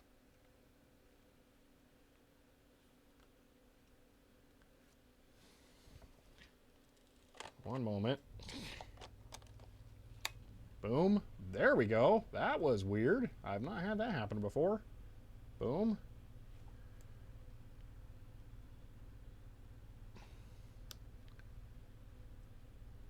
Strange. All right. But yeah, there's the laptop. Resolve is no longer happy. It's very, very cranky. Error. Okay. Check log. All right. So let me point this away. Look at the cool color checker. Yay! While I figure out what's going on with the database issues.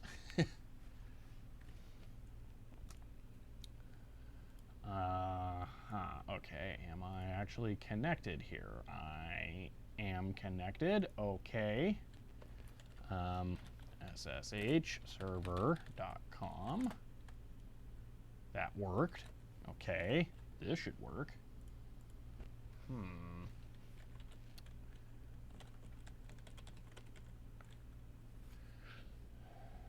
You know what? I don't think it's a problem that there will be two connections that are named the same. I hate WireGuard. It really doesn't work well for me. I need to figure out what is wrong. Is it T-Mobile blocking like the ports that it uses? Helen Cross, that's what I'm trying to do. It is a VPN using WireGuard. It's just I can never get it set up right. It always gives me issues. I don't know what it is. It's really frustrating. And trying to look up like tutorials on how to set up WireGuard are useless because all of them are for people who are like trying to put a Raspberry Pi in their house so they can forward their internet traffic through it as a proxy out and about. It is the dumbest thing ever. You can never find anyone who just wants to use it to connect to a remote computer. So, yeah. I don't know.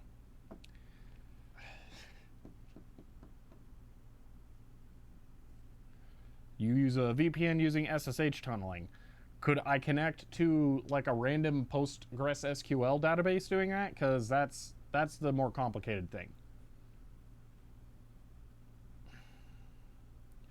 This gets into the other thing. A lot of people know Linux through networking stuff, through like their jobs and work and stuff. I know nothing about Linux networking because I started on it from a programmer and a desktop user perspective. So all the complicated like IP tables, VLANs, all that stuff, I know nothing about. So when I try and set up a VPN to it, I am a complete novice, and it just kind of, a lot of people do not understand that I can know how to use Linux and be very familiar with it, but know absolutely, literally nothing about how the network stack works. Like, nothing. So I know IF up, down can like turn off interfaces sometimes if you have it installed. So yeah, I am a severe novice in that regard.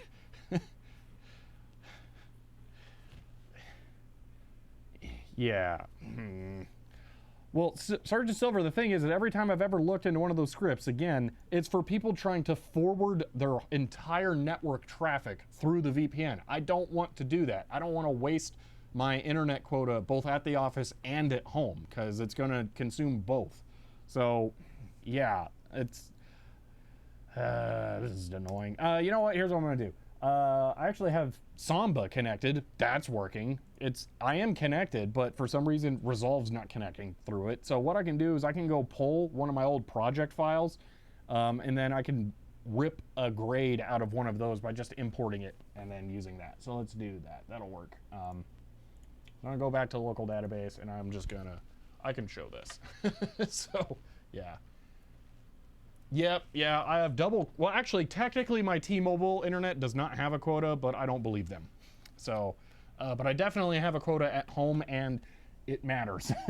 Trust me, it matters. So it is important that I don't incorrectly configure something to use more data than I should.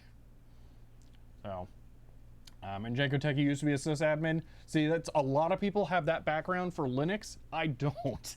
And it makes communicating hard about some stuff because it's just kind of assumed that I will know those things when I really don't.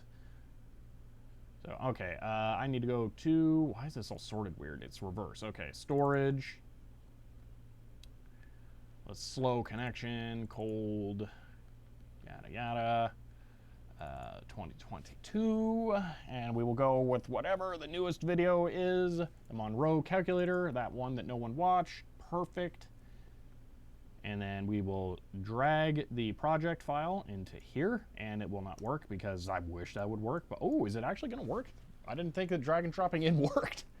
So I can still remember having to mess around with IP chains way back when, tricky to work with, and you could easily lock yourself out with a mistake when you worked remote. Yeah, that's another thing. I want to connect to a local server, but I still have a remote connection to it because it's just kind of off in the corner somewhere. So when I make a mistake, it's a pain. I don't have like, well, I guess I have IPMI that I can use, but I have the, I have a 1070 in my server that I use for rendering, so I have X sent to that because one of the fun things about this whole camera setup, again, is that I'm using DaVinci Resolve. DaVinci Resolve can run as a remote render server, so what I can do is I can mark a, did it just crash? No, oh, it opened it, perfect. This is what I wanted right here. All right, I'm going to take this all, and we're gonna hide that actually, and we're gonna save this to a power grade, grab still, perfect, we're good now. Okay, now we can go make a new project, file, new project, perfect, test, done. All right, let me bring this back so that I can see stuff. Okay. What was I talking about? Oh yeah, I have very few remote desktop options other than X forwarding. So when stuff goes bad, it doesn't work right. Oh, I was talking about remote rendering. So let's say I have this project finished. Okay, I had a timeline over here. Well, I don't have a timeline, so let me add some media to this. So we have the SSD. Boom. Pop this clip in there, change project frame rate, perfect, drag it into the timeline. Okay, that was the wrong video file, but that's fine. Go back, grab that one. That's the one we need. Bingo, it is minuscule by comparison because it wasn't like an actual thing. Okay, so let's say we have a timeline. All right, we're done, we like it. We pick where we're gonna render it, boom. It'll go not there, let's go there. Okay. Fine. Gee, okay, I'll pick a real folder. Man, so picky. There. Okay, now we can add this to the render queue, and what I can do is I can come up here, and then I can pick when I'm connected to a network that has other systems. There'll be like a little drop-down dialog kind of like this, and then I can pick a computer to render it on, and I can pick my server. And the way I have all of my paths set up for how everything's mounted is that on all of my computers, the file directories of the paths where the files are located are the same, and they're mounted over the network. So I just send the job off to my server, and then the server will start rendering it, and then my laptop is free to close this and do something else, and it's not bogged down by rendering, which is just fantastic. And I have my least capable but still usable GPU in the server because I don't really care how long it takes to render on that, because it's not time where I'm being delayed. I can still go and do other stuff, so it's pretty sweet. All right, let's throw this grade on there, and that looks a lot like what I'm seeing over here. It's slightly oversaturated but still a little washed out. So we can see the histogram over here as a waveform. That gives us an idea where the bright areas of the image are, and we could really use some better stuff. So I'm going to go over here to balance. First off, I'm going to clear all my white balance settings because I want to white balance in the camera. Yeah. See, but the software has to be running on the other system for it to work. Yes. That's the thing. So I have to have multiple copies of Resolve, and that's part of why the key that I got with this camera is super handy, because now I'm going to have keys to run it active on 3 systems at once. So that'll be really nice. What was the other thing? It can run in a headless mode, Resolve, as a render server, but it has to have X running, X11, even when it runs in headless mode, where it doesn't start up a window. It runs in a terminal, but it still will not function if it doesn't have an X11 server. So I have to run a GUI desktop on my server for Resolve. But it's had other benefits because I end up using the GUI to upload the rendered video files directly from the server to YouTube. So I basically SSH in with X11 forwarding, and I'll upload the files through Firefox on the server. So it's annoying, but it works. So, but all right, here we go. Continuing on, let's go to this. So this is how I will color correct a particular region. Like, say there's a light or something I want to fix. I have a grid selected, but we're gonna actually reset this node because I want to do a pre-correction here of the color checker. Now this is really going to actually have to work this time. Can I drag these nodes around? Please, please work this time. No, it will not work. Oh my gosh. X11 forward is the same as forwarding any other port in an SSH session. Okay, so what I actually use is I use a program called X2Go, and I think I'm not 100% sure how it works. It might X11 forward the entire X frame buffer, the display, but I'm not totally sure of how it works. But yeah, it can. I access everything. See, I don't know why that won't work for you to drag the handles around on mine just fine. Yeah, I don't know. This is weird. I have no idea why this is not working. Do I need to? Why?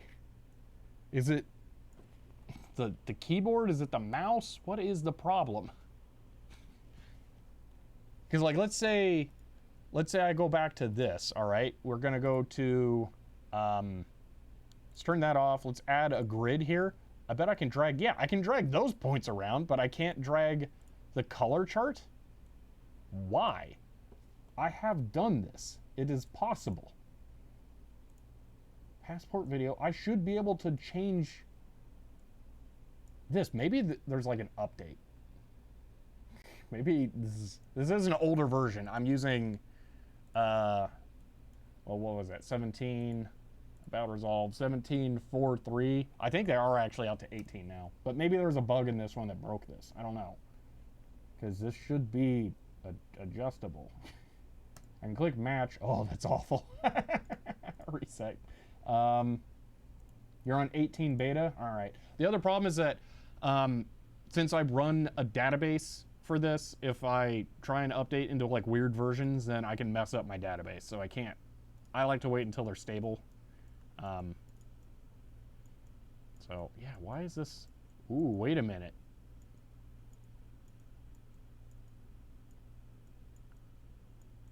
I can't drag it from all positions. It's only like in the middle 4 that it works. Oh, is this not?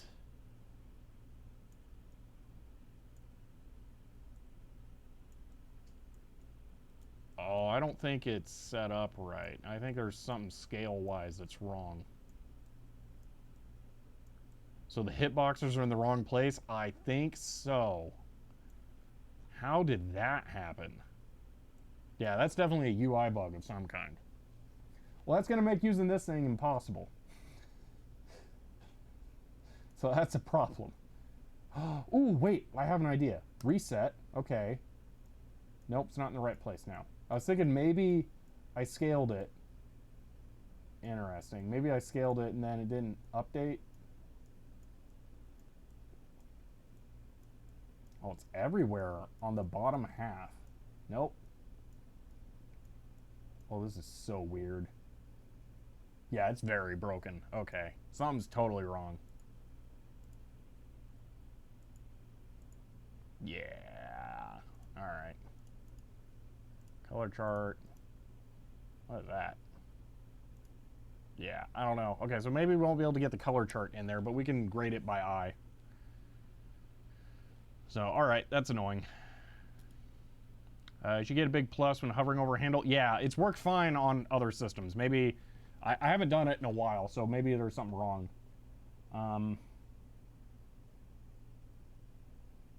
Yeah, I don't think it's a good idea to try and download it because it's really big. It's like 2 gigs now. So I don't want to try and download it while I'm live and then update my laptop and then have to roll back when I get home to connect to the project database. So let's just not worry about that.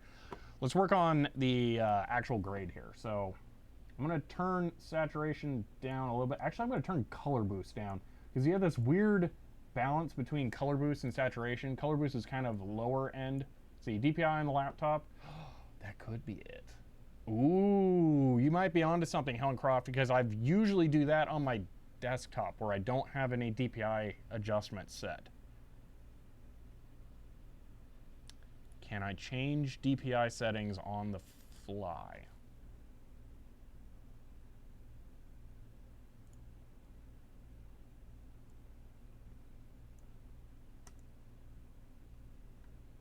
Technically, but it won't actually work.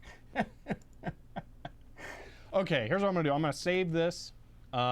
This will be in there. I'm gonna restart the laptop, and then we will see if that fixes it. I think Helen Croft nailed it, and that's probably gonna fix it. So let's go back to this, not the color thing here, but just this here.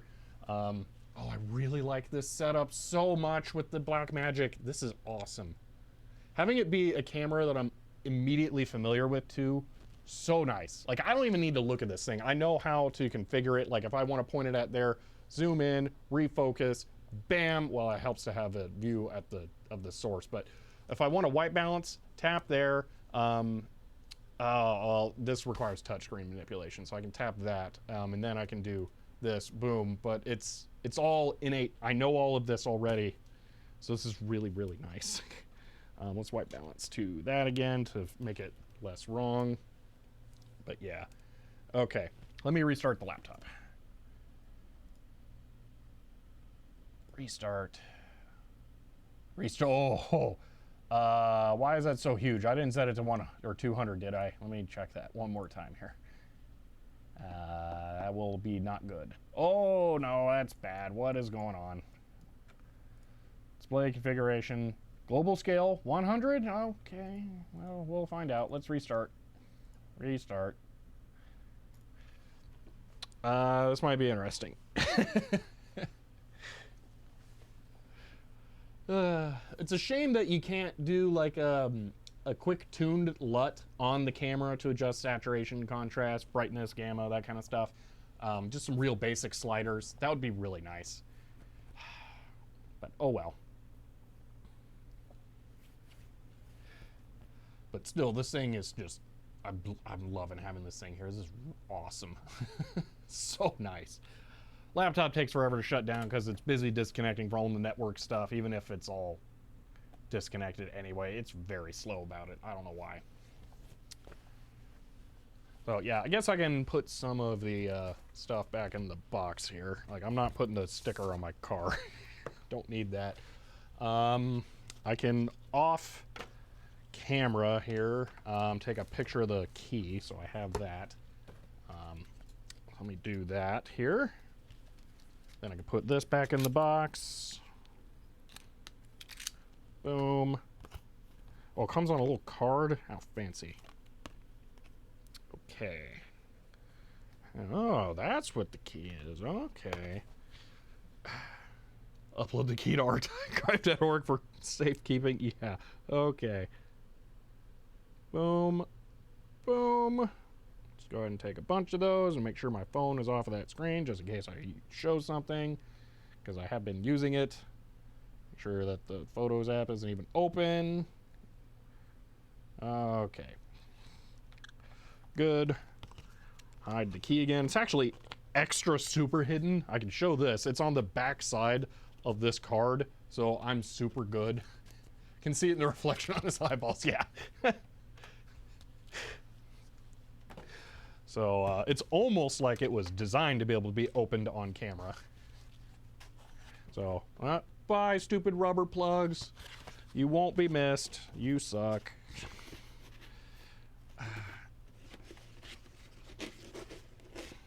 There we are. And boom. All back together.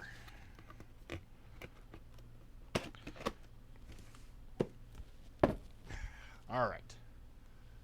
Saw Refind. I love Refind. On techtangents.net, I actually have a blog post that I wrote up that goes over how to set up Refind super easily for dual booting stuff.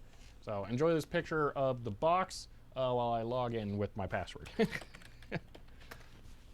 So yeah, they should put one of those scratch off layers over the code. I would really rather they not. I don't need to do that. I'm fine without it. The cardstock pocket, I'm okay with that. See, it's that 4K Blackmagic. Yep. Oh yeah, that you can see it in my eyeballs. Yeah. All right, stuff seems a little weird. Some stuff is scaled, some stuff is not. This is gonna be interesting. Why is all the UI stuff enormous? Oh no. Well, hopefully Resolve isn't messed up. See, I had one of those before the code was printed on the scratch off part. Oh my gosh, that's amazing. That's QT for you, yeah. Well, Resolve's not scaled, that's all that matters. Oh yeah, I need to mount the drive. Oh my gosh, it's so big and dumb. Yeah, it's automatically doing some like double, quadruple almost scaling. Oh, that's awful. All right, give me a moment here. I will bring this back so you can see it. Oh my gosh. This is not fractional scaling. This is supposed to be scaling disabled, but it is still doing scaling for some reason. Like, look at how stupid the file browser is here. I mean, this is just ridiculous. It looks awful. The icons are 100% scale, but then these are like 200 or 400% scale. It's so bad. Anywho, hopefully this will work normally now. Boom! Yes! Helen Croft nailed it. Okay, we can do what we were supposed to be doing. Okay, let's go ahead and zoom in here, get this all lined up nice and accurately. It is smart enough to detect orientation automatically, so you don't have to worry about that. But yeah, we can get this mapped. Now I'm going to have a hard time seeing the chat, so let me zoom that in here. Okay. Oh, this is so much better. Perfect. Okay, so this is going to do a couple of things that I won't particularly prefer. This is going to try and do complete color correction. So what I should do is I should disable the rest of my grade path here. All right. And now I can go to this. So this is what the video looks like out of the box, aside from the vignette that I have applied. But that, I might as well disable that because it actually won't show up in the LUT. There's just no way you can do a vignette in a LUT.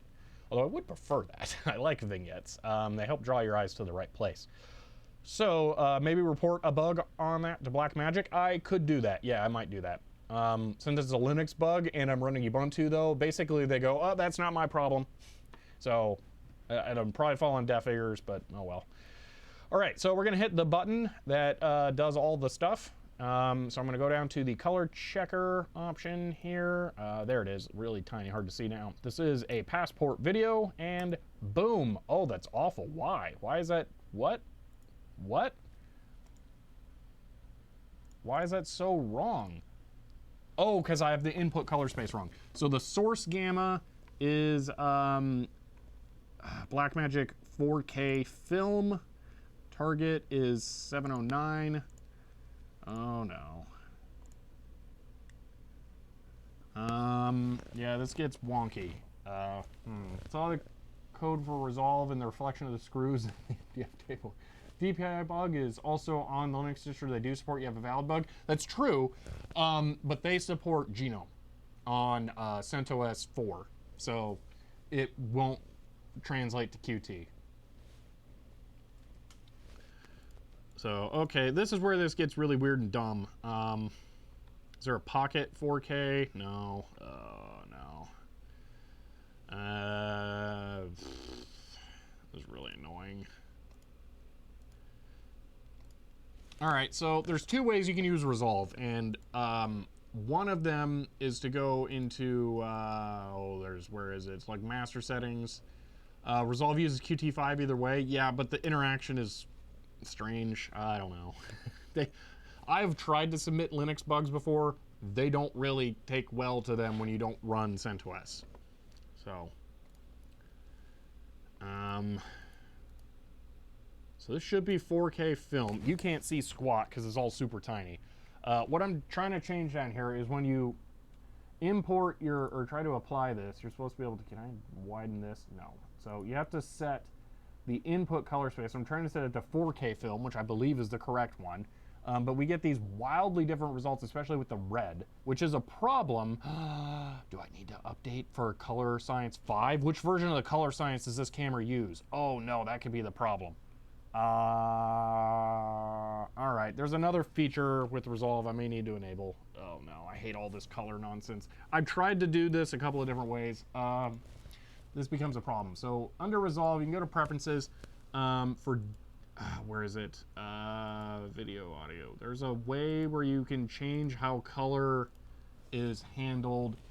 There's two different, color management. Okay, so you can either do DaVinci Resolve Y RGB, or you can do color managed. And color managed is a thing. Output color space, we are going to do, oh, they've really reduced the options here. HDR has probably, no? Ooh, okay. We're gonna do manual color management. Okay. Color processing is going to be done to sRGB, if I can. Apparently not. Output color space, there we go, sRGB. Okay, so we're gonna process in 709, okay. Output is sRGB. This is supposed to do a bunch of conversion nonsense. Now it's getting weird, okay. Auto, input, target gamma, should be, I believe, 2.4. Target color space is, I don't think I should set it to sRGB. I think it should be Rec 709. Match. Boom. That's better. Okay. Oh, okay. I want to hate Blackmagic for their poor Linux support, but I know I should really just love them for supporting Linux at all. That is my way of going about it. Their Linux support is imperfect, but it exists, and honestly, it's overall pretty good. To have this software on Linux is kind of amazing. So I'm gonna turn a blind eye for some stuff. Okay, so now using the color processing, we're able to go from this. Oh wait, yeah, that's right. It does do that. That looks really good, actually. That is the best I've ever seen it handle raw without needing to do color correction. Holy moly.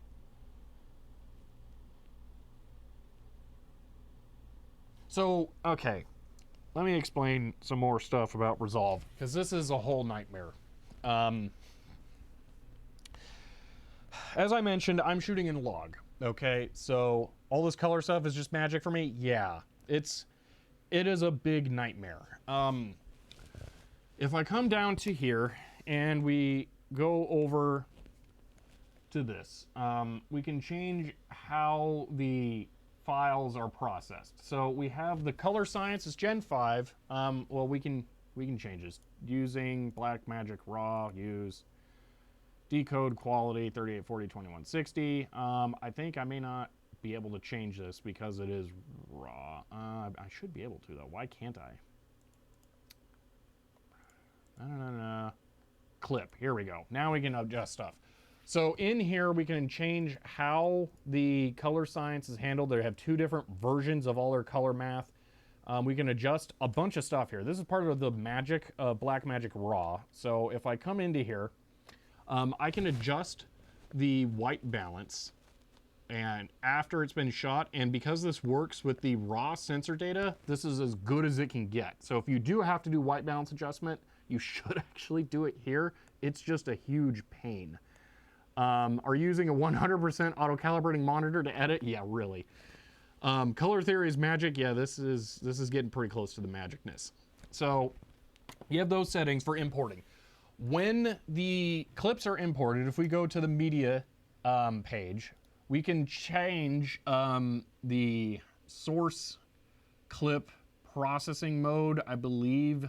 I'm pretty sure we can change the color space that it's using somewhere. I don't remember. It's been a while since I've dealt with all this nonsense. Or we may have to do it in the color page as a node and change the color space. But anyway, what I did to make this work is I changed resolve from the default RGB method where it just takes in video and then outputs the video as is. But what I did is I changed it to where it tries to manage stuff for you using known color space correction methods. So what it's doing here is it is detecting that the source footage is a Blackmagic 4K pocket cinema camera, and it is shot in film, which is their log profile, and it's trying to convert it to Rec 709, which is what I have set right here. That is my processing mode where when I'm editing the footage, this is how it is displayed to me in that color space. And then output color space is what the final files are baked into. So it'll be sRGB color space.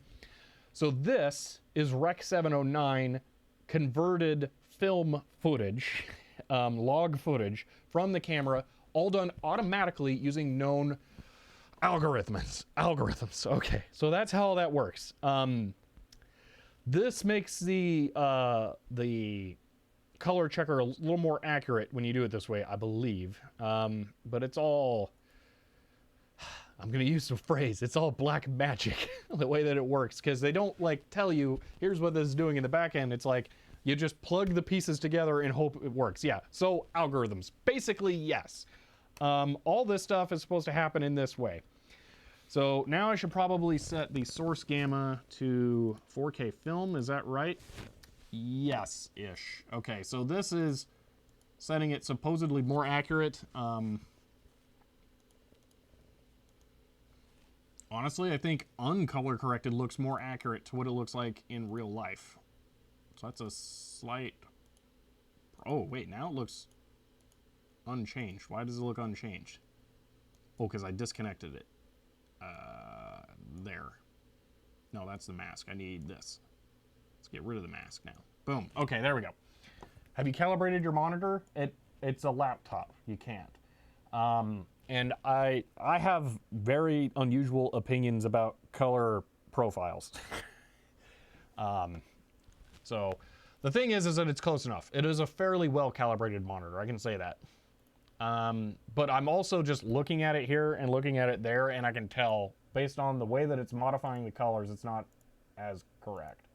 Some stuff looks good, like the lens looks better, but this color is wrong. It's now too red. It is boosting red for some reason.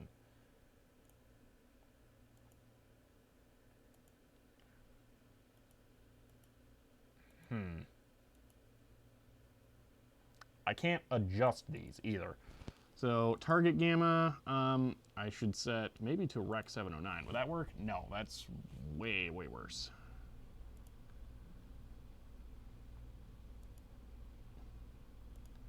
Yeah, because now I got to do all this annoying stuff here. Should be Rec 709. That was the wrong thing. Rec 709. Now it's too dark. And it's still too red. You preferred the graded version? This? Which one do you prefer, Sergeant Silver? I'm just curious. This or not that? I think it's Gamma 2.4. This. So this one or that one.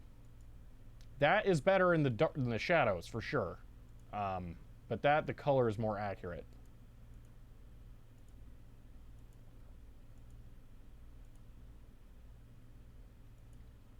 The one that came out first, so that would be this, which is no color checker. Using the color checker seems to make it worse.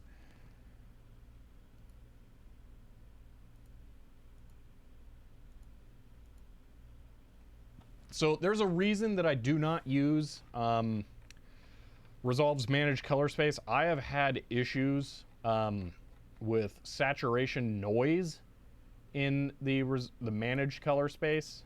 So is the color managed mode needing a monitor profile to display colors correctly for your preview? No, because it messes up the colors in the rendered outputs as well. So yeah. Yeah, this is an area where Resolve gets a little wonky. Gross. What would happen if I even exported a LUT like this? How would this end up looking on the camera? I don't know. Let's try. Okay, let's try making a LUT with this. Let's see what happens. I wonder if the LUT is going to change from Rec 709 instead of log. That could be a problem. Because the modifications I'm going to make here will not be the full thing. But let's just see what happens. So this is going to go too much. That's not. That's a little much, but not too much. You know, we'll just do a whole new one. How do I Alt scroll? There we go. Select. Boom. No more. Okay. Add node. Corrector, link up, video in, and video out. We're going to do this in one node because I think we don't need a whole bunch of fancy stuff if we're going to use the managed color space. I don't know if this is going to work with the managed color space though. So I'm going to not use the color checker, so we'll just turn that off and let's mess around with this. So I need the waveform view. All right, we clearly have some more headroom on the brightness, so let's push that up. All right, but I would like a safety net, so I am gonna add another node just because this makes more sense to do this way. Oh my gosh, add node, add serial. Okay, and over here I'm going to do a pull down on highlights so that they are automatically crushed. So if stuff gets too bright, then it will preserve it. And I'm going to add a low or a shadow safety net as well. I want it to be a little lower down. There we go. All right, now we'll actually do our grade here. So I'm gonna bump up shadows, get some more detail that way. This is not gonna be graded how I would grade for video. This is going to be for like a published video, because this shot is not representative of every single shot I'm gonna do while I'm streaming. So I need to have some kind of compromise for everything to where I will be able to see as much as I can for most monitors. So I need to have like it'll be slightly gray, but should look okay still.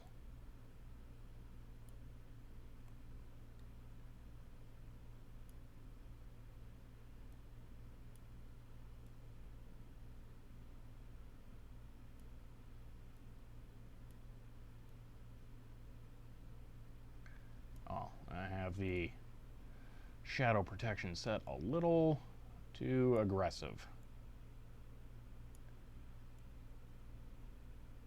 There we are.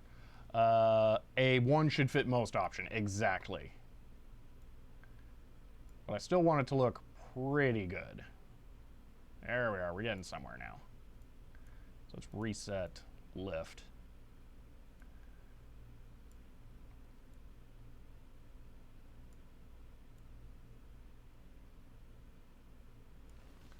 All right, we're getting there. We're getting real close.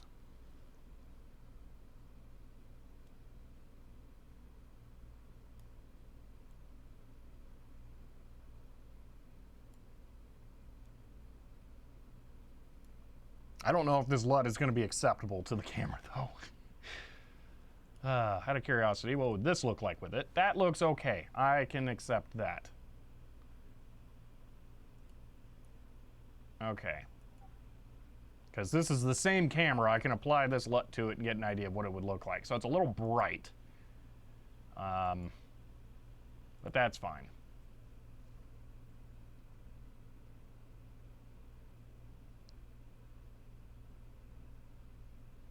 I'm going to turn saturation down just a touch.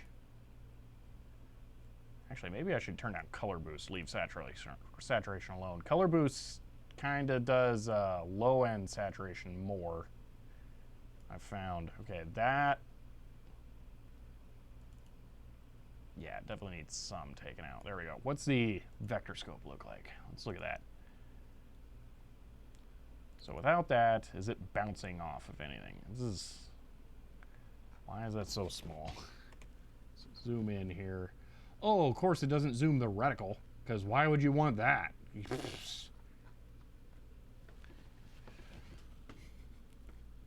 So, trying to see if it brings anything back that's getting pegged. So when it forms those lines in the upper right there, let me zoom in here.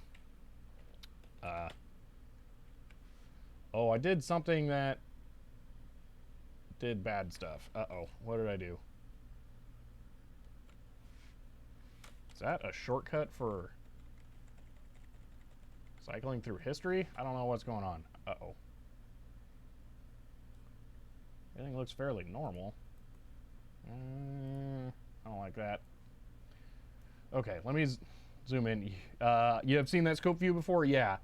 So what's happening here is you have this you have a diamond shape in this, and when you slam, like you see here in the bottom right, you get these lines that form. That means that you're peaking saturation, because that's showing you where your safe color ranges should be. So because I maxed out the saturation there, that there's a line forming. So what I'm trying to do is I'm trying to make sure that I go near maximum saturation, but I don't want to go past it, and that gives me some safety lines. So, all right, I think I'm gonna go with this. So I'm going to grab a still, and then I'm gonna go over here.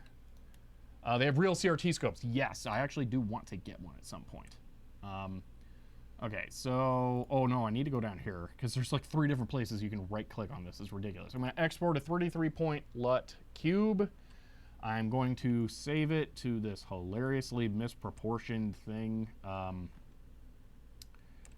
Let's go with, you reminded me I need to install the Technicolor CineStyles S-Log LUT for my US installation results. Not going to be meaning to do for ages. It is, that's a whole thing to get them installed on there. So I'm going to put this on media, there, that, 3D LUTs. Okay, and I'm going to name this Arm Cam. Let's see how this looks. Save. Okay, did it actually go into there? Untitled, I titled it Arm Cam. Boom. Okay, and I'm gonna just get rid of all that gobbledygook. Just call it Arm Cam. Boom. Alrighty. Let's save this. I'm gonna unmount the SSD, which is gonna make it cranky. I don't know if it'll actually let me. No. Okay. Let's quit resolve. And then unmount it. Boom. And now we'll pop it back into the camera. Hide that, go back here. Take it out of the laptop. Plug it back in over here. And then I'm curious how much of a change this is going to be. So I'll point it roughly at that scene. Refocus it. And Now I'm going to import the LUT. Let's import arm cam import, and I will now switch when it's importing. Okay, and apply.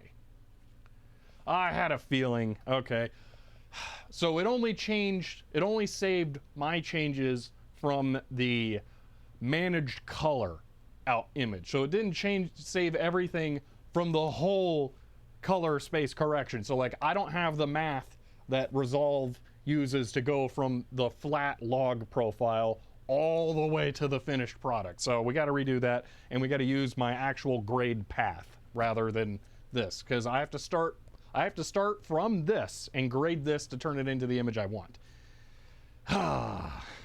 See, you only know of LUTs from FPGA design? Yeah, where that's basically a ROM in that instance, isn't it? Because you treat it as like just data. So yeah. All right, let's do this the complicated way. Restart Resolve. This is annoying. Oh, this looks so terrible. Let me load the other one that's at least better. There. Yeah, LUTs are useful in multiple different disciplines. So, all right, we got to disable managed color mode though. So let me do that first.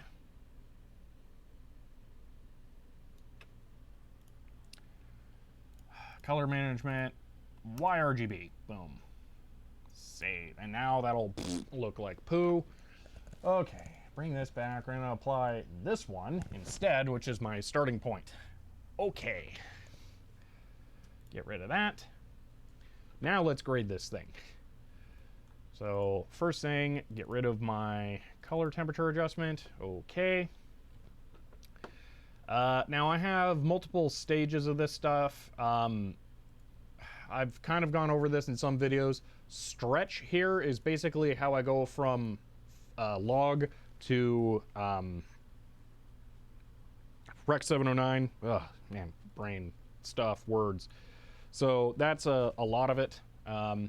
Yeah, now I'm gonna have to fix some things. This is both oversaturated and not that saturated. This is gonna be a fun one. So let's crank gain, lift down. All right, that lens is gonna be a thing. Oh no, I'm changing stretch. I don't want to change stretch. Oops. Okay, I need to be here. Okay. Gain up. All right. Lift down. Now normally I would crush that some, but I can't do that here. So I'm going to add my safety net one. Nope. Add node. This will have that in it. There we are. And high soft a bit. Okay. Gain this up some more. Go to about there. All right. Gamma needs to come down a lot.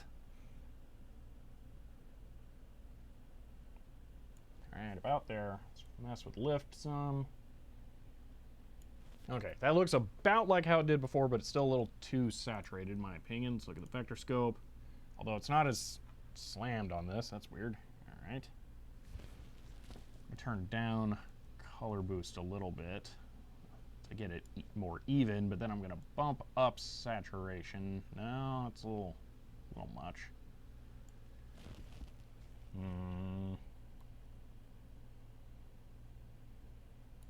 There's a good bounce here. I think I'm just on the other side of it.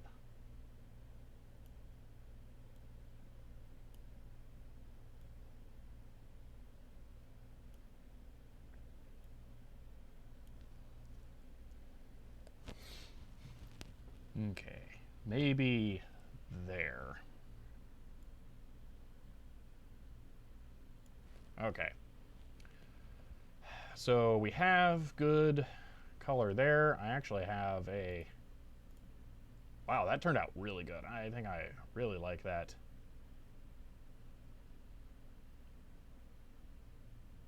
Okay, let's export this LUT now. Generate LUT 33 point. We'll be putting it in here. Okay.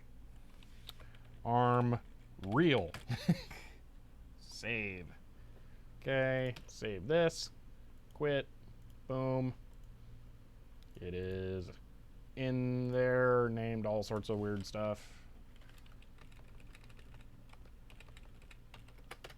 Boom. All right. Remove it. Boom. Unplug. I'm so glad we wasted all that time doing the color manage stuff. That was definitely worthwhile. All right, try this again. Should have just gone with my gut instinct, but I thought it might have worked out better. Oh well. I'll point this back roughly at that scene. Let's import, arm reel, import, and apply. That looks so much better. Oh yes, we have actual contrast in the image. Yeah, there we go. Oh, that's really good now. It seems maybe that is too saturated. It's hard to tell between. Yeah. So does that look better to everyone? How does that look for saturation? Because this monitor. So you mentioned the laptop display not looking good. The laptop display is actually pretty well calibrated. The one I'm looking at right now, terrible. So I really don't know color with that. Yeah, that looks really good. We have detail, but we have darkness as well, like it should have. I can change the exposure to bring stuff up. Oh yeah, that's looking really good. Okay, I'm happy with that. So the color checker as well, as an example, I think that looks pretty good. Looks good on yours? Looks okay, could be a touch more red. The red, it's really tough on the red with this thing.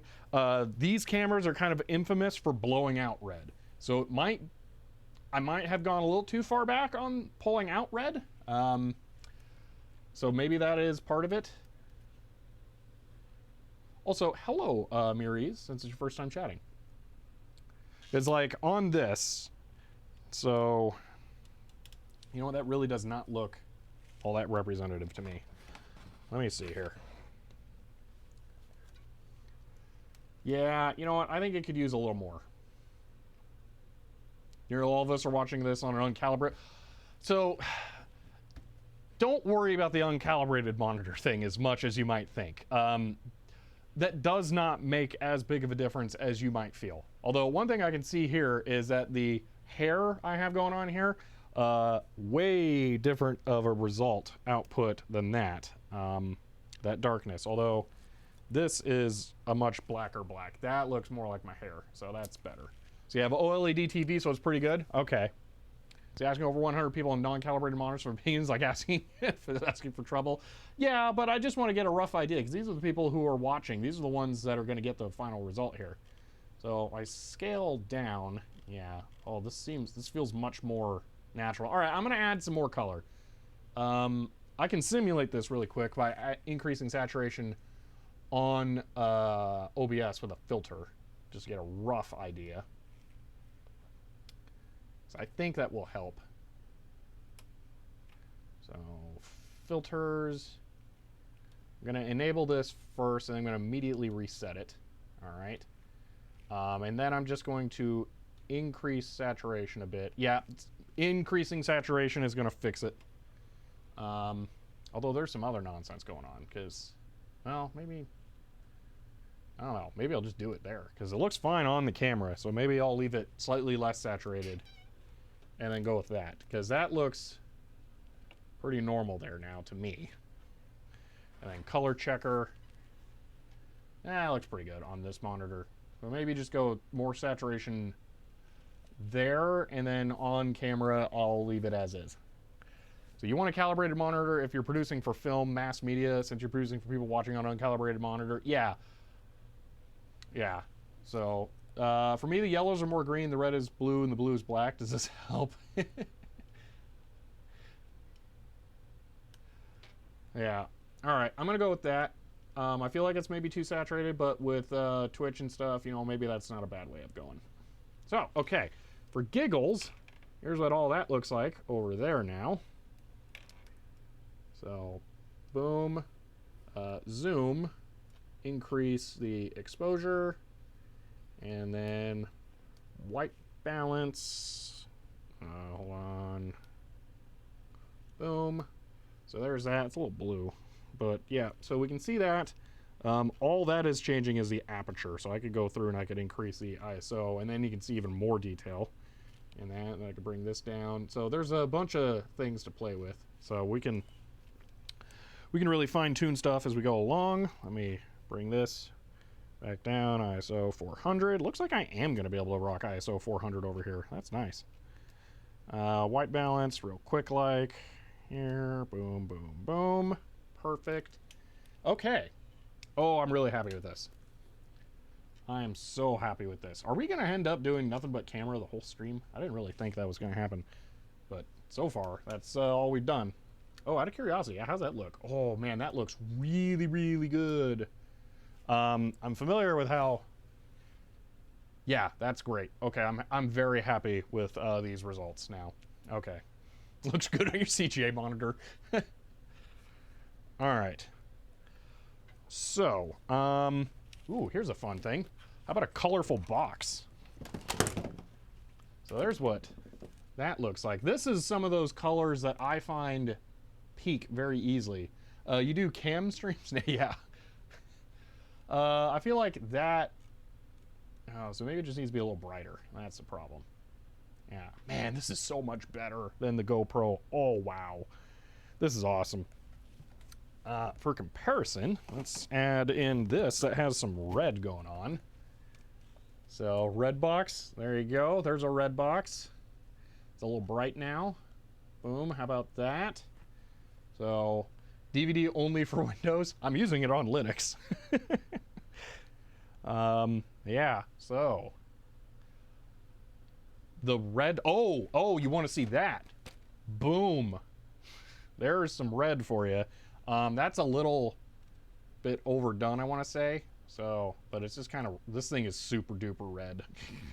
This thing is ultra crazy red. That should look like the reddest thing that's ever been read in all of the history of red right there.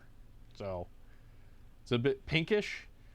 It might be overexposed and getting other color, so if I bring it down a bit, that should probably be Vanta red. So yeah, maybe that. Yeah, this is one of those areas where the color calibration of this monitor will really make a difference, because this thing is like pure 100% red. So any deviation from red is now wrong. On camera, it looks pretty much pure red. I can see the histogram just move up and it's red.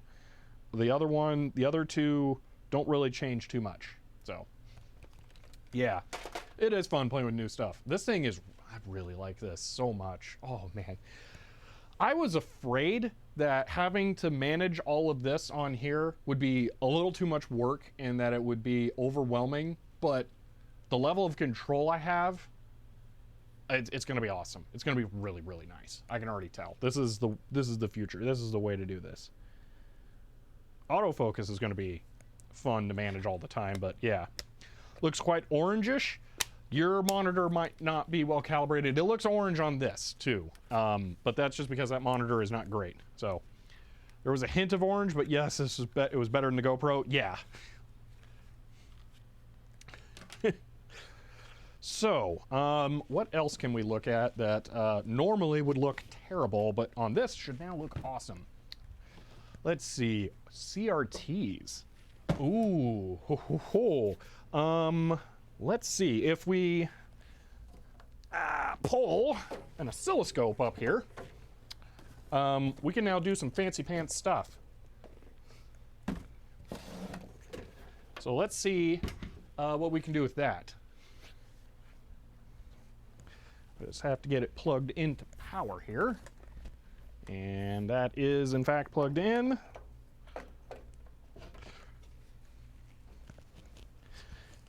So I'll show you one of the best party tricks I'm going to be able to do with this now. Let me get a probe so I can run this on the calibration image to get something to display, or cal signal. See, color mode on my screen was cool. I set it to normal. Maybe that does it. Possibly. There's a bunch of things like that that you can change. All right, so Cal, bring the position over. Okay, so a scope. Boom. Oh, yes, this is going to be good. This is going to be really good. All right, so first off, I can make it a little brighter, get you a better image. Okay. So we can see that there's stuff flickering around all over. You're getting like weird stuff going on. What I can do now, though, is I can adjust the shutter speed until you get an image that works better. So that was something there. I think it keeps losing. I think this is disconnecting. Coupling. There we go. All right. So now I can adjust the shutter until you get a good image like that, and then we can lock it in. That's just 1/60th though. So maybe if I bring, there we go. So let's say we have something weird like that. Then we can try and adjust this. That's just going to make it narrower. That's not good. Well, another thing I can do with this, since this camera doesn't suck, is I can adjust the frame rate on the fly to something super low, and then change the shutter angle with greater precision.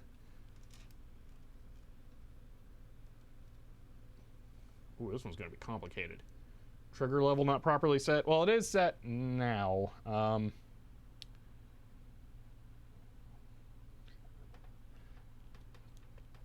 This may not work out as well as I'd hoped. This, because the raster scan on this is a little arbitrary. This may not be as good as I thought it was going to be. But I can get you better images sometimes, I guess. Maybe. I don't know. This one's a little complicated. Maybe a CRT. Yeah, let's get a VGA CRT and then connect maybe a DOS computer. Scope music. We can do that if you want.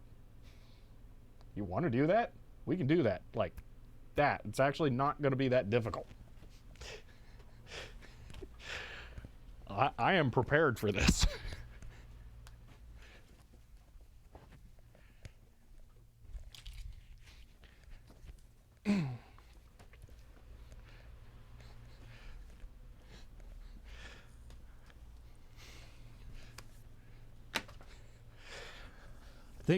I did the cable I need for this down here. Ready for some Gero Beam Fenderson?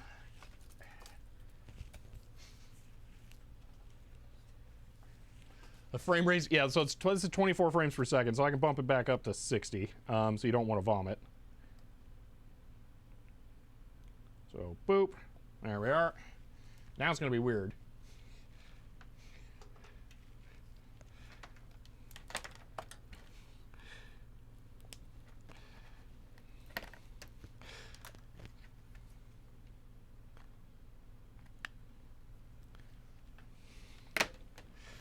So,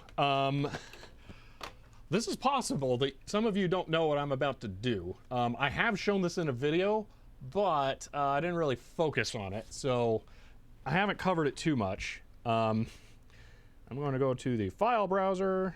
It's not on SD card 1, it's on SD card 2. And I can go to the Gero Beam Fenderson thing here. Now, I'm going to put the oscilloscope into XY mode here. We're going to set it to, we'll have to figure out what the proper calibration is going to be. But I need to get these, and figure out how to connect these. This is going to be the hardest problem, is connecting these. Perhaps on the TRS connector? No. How am I going to do this? Maybe these will work. BNC to RCA. Did I actually have those? I can't remember. Because if I have that, this is going to be stupid easy. These, I do have that. Oh, this is going to be so easy. This is a FIO. Yeah. This is a FIO X5 Gen 2. Oh, man, I do have BNC RCA. This is going to be so easy. Not even going to look like I'm doing something real. It's going to be so easy. All right.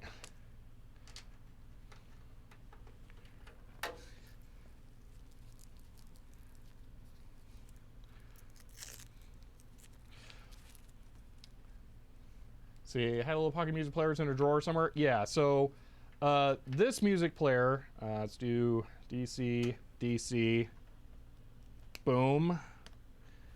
Is it playing? Now it is. There we go. Battery low. Seriously, we're gonna do that? Come on, don't do this to me. Don't do that to me. Don't do me wrong like that.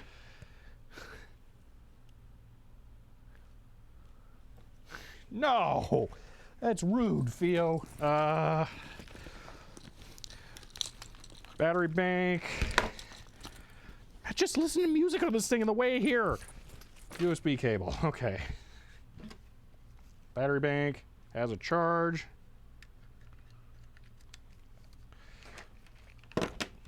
Plug it in. Boom, there we go. Be happy now. All right, now it should actually play. Yep, there we are. Okay, so let me work on the voltage setting. 0. Actually, let's do half a volt per division right now. This, let me do line out, or headphone output. This gets weird on this player where it will actually think that stuff gets disconnected sometimes. Maybe 1 volt per division until we make sure this works correctly. Okay, I think we're getting there. Doctor, we're losing it, yeah. Hello, Tefatanes.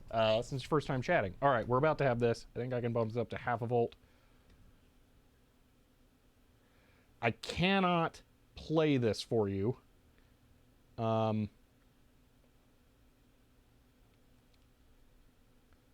Is that supposed to be center? I think. Yeah, there we go. So there's audio here. This makes sound, all right, that goes along with this. But just for the record, the only thing that's plugged into here is my music player, all right? And we have all this going on. Now I'm going to reduce the intensity slightly so you don't see as much of the beam movement, all right? Now this is dots, but we can get a little more impressive here. So let's skip on to a different track. Here's lines. All right.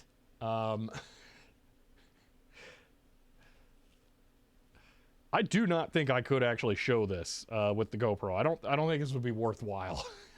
So that's lines. We can do better. Let's go blocks. Blocks is where this gets to be really, really interesting.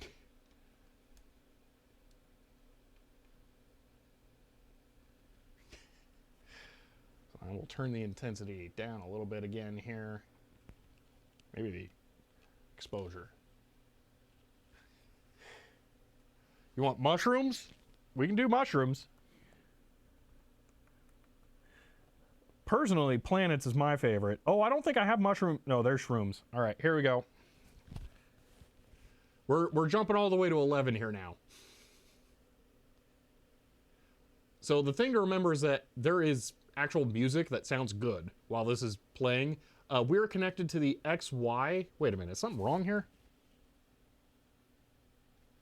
DC, DC. Yeah, we got something weird going on. Oh, wait, hold on. Why are we not? Oh, hold on.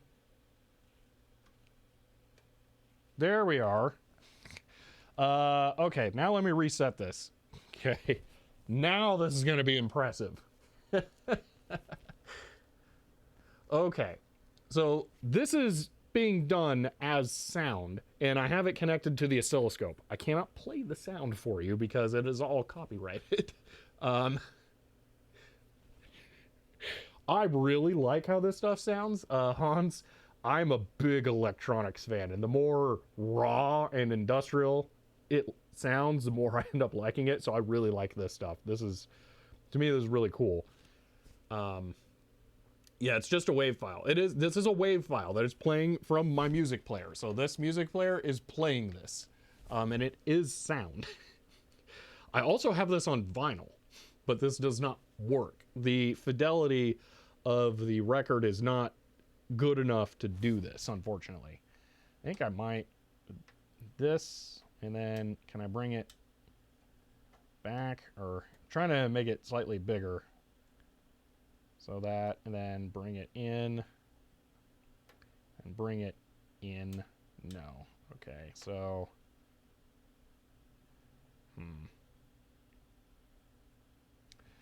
zooming it is difficult. Seen lots of sine waves, but this is impressive. Oh, there's a lot of good stuff here. Shrooms is good, but Shrooms is not my favorite. Yeah, now we're getting somewhere. Shrooms takes a little while to get going too. We're getting at the point now. Zoom it. Well, I guess we can do that. XY is swapped, is it? Oh, we can fix that. Boom, boom, boom. There we go.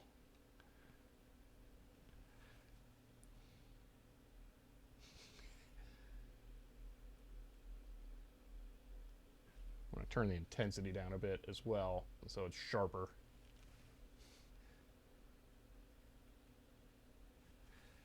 I think I can move it over a little too. There we are. All right. 3D shroom. Or manually do the focus. Make sure it's got it as good as it possibly can.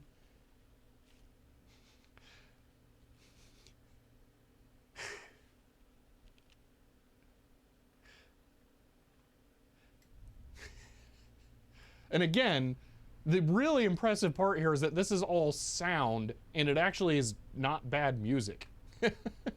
I just wish I could play it, but I would like you to continue to be able to hear me.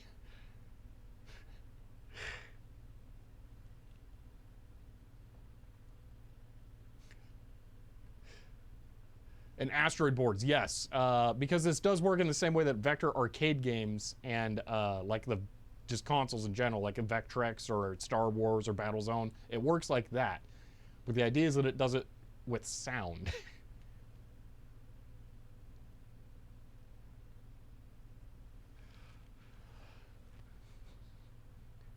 So Jerome Fenderson is the artist who made the music that goes along with this, and he actually wrote software that will allow you to do waveform calculations to make sound and images to go along with it. Is there a link? So look up Jerome Fenderson or just oscilloscope music in general, we'll find it. I'm going to play you Planets, because I feel like that's one of the most impressive ones. And it's moved on to deconstruction. So here's Planets. This is my favorite. So there's your sine wave, but there's something a little funkier about this sine wave.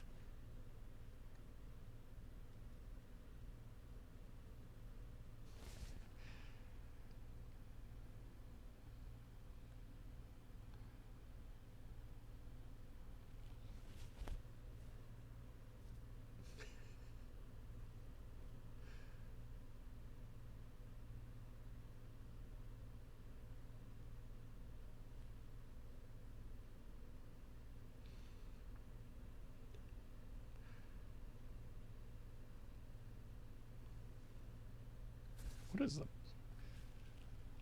Oh, that's right. The stream is 30 frames per second. You guys are getting robbed because this is... Man. For this one, I have the music stuck in my head. It's actually really good. Yes.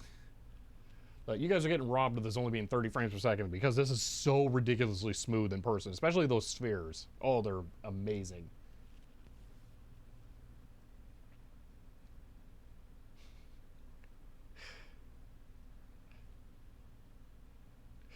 It's so good.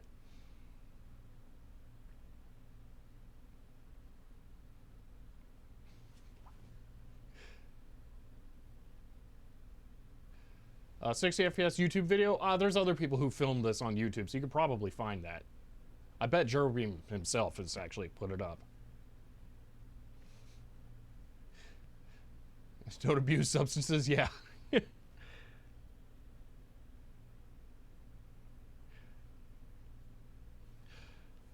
So I'm going to do one more here. But before we do that, I want to demonstrate to you what regular music looks like on this, because this makes it seem like this is just, you know, really simple. Here is 9 Inch Nails through here. And I'm just going to fast forward a little bit. So there's what regular music looks like. All right. It's just kind of a mess. There's not really like discernible patterns or anything. Maybe like, you know what? We can try some chiptune-y type stuff potentially here. Where is that going to be? Here's a saw wave. All right. Although, yeah, that's not going to work out correctly. That I did intentionally. These are actually demos I did. So here's a slow saw wave. If I take this out of... oh man, how did I do this? This is something I set up to try and demonstrate how a CRT beam moves. This is really complicated. But yeah, let's do blocks. Because that one I really like. So here's blocks. This is more Jeremy Fenderson music.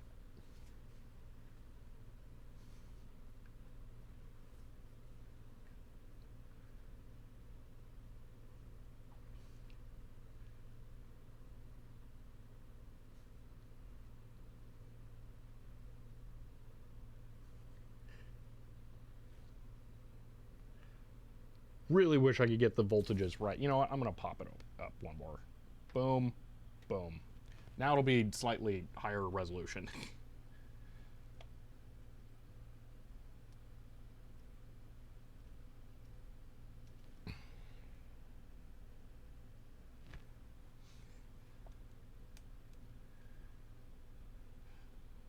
The thing is that the smaller it is on the scope, the more the thickness of the beam affects the output that you get. So I'm trying to make it as big on the scope as I possibly can. How many speakers we could see the sound? Yeah.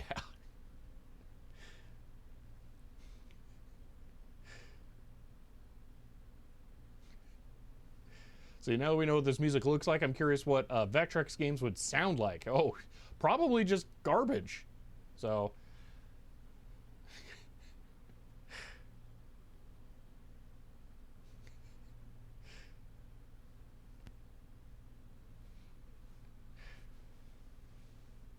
I find the 3D of blocks to be incredibly impressive.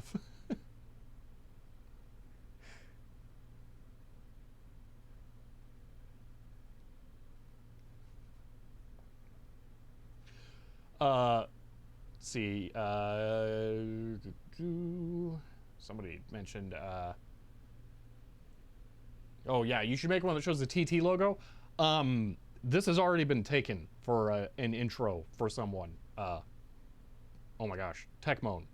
He uses this type of thing to do the intro on one of his, I believe it was a Tektronix scope. It might have been a Sony though. But yeah, if you watch any of Techmoan's videos, the intro is done on an oscilloscope using this methodology. It's an RX 3090 when you have an iPod. So you can make the song in Laser Show Designer. Yeah. Jerobeam also just sells the software for this, I believe, if you want to make actual music with it. For the record, those gaps that are missing on the display itself. It's not a frame rate issue for the camera. This is synced up very well with the camera.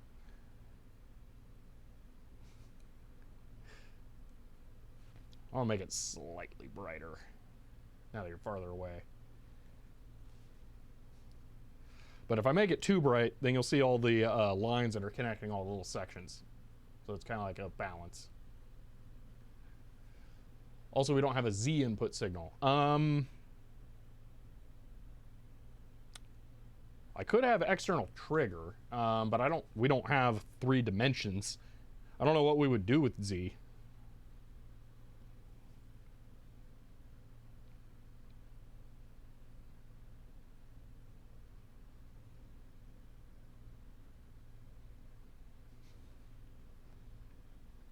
Z's intensity. Ah, yes. Yeah, no. If we had that, that would work better. That's how you do video. There are oscilloscopes that have that, and then you can set it to intensity, and you can display HV video on it, horizontal vertical sync video. Yeah. I really want to get one of those for doing arbitrary stuff. Like the word processor thing, we could just connect that to a scope with a Z input, and then boom, done, video. Just twist the knobs, sync it up. So yeah, this has moved on to circles now. But yeah, so there's oscilloscope music. Working out really well with the Blackmagic camera here. Giving my BK Precision a bit of a workout. I have a Tektronix scope down here that this looks even better on. Guess I can just pop it out real quick like. Let's see, this scope has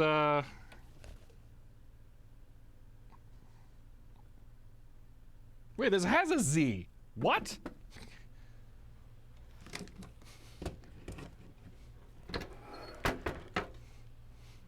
Wait a minute. My tech scope has a Z input?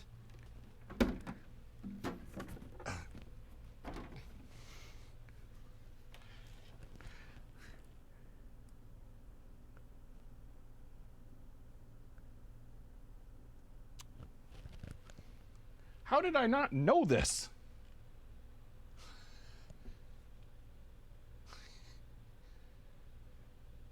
I want to try that on some stuff. I did not realize that. That's a thing there. So this is a Tech 456.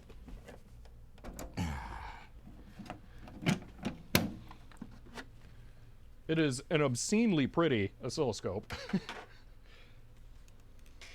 I mean, just look at that thing. Oh yes, that's what an oscilloscope should look like. We'll go ahead and plug it in back there, and we will do some oscilloscope music on there. But now I'm tempted to try and drag the the Xerox back over and use that for a little bit here. Because, we might be able to sync the Xerox video to this thing with that. So, yeah, here's the big problem on this thing. But where's power at? Boom. Unfortunately, this thing's got some issues going on. So, I don't know how well this is going to work. That's why I stopped using it in favor of the BK. So, we'll see if we can get this going well. Boom. Boom. All right, let's go to, where's XY at? It has been a while. Oh man, oh, it's such a sharper beam. It's a really good beam. XY, boom, okay. But we're not getting XY. Why are we not getting XY? Channel 2, okay, there we go. Oh, this is such a better oscilloscope. Man, oh, it's so good. So much better. Okay, let me work on this.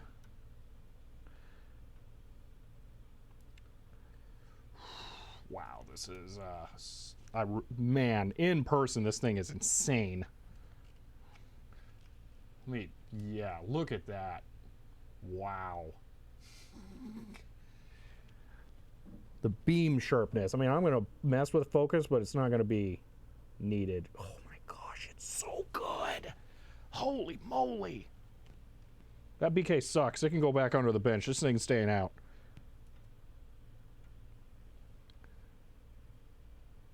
Oh, that's so good looking.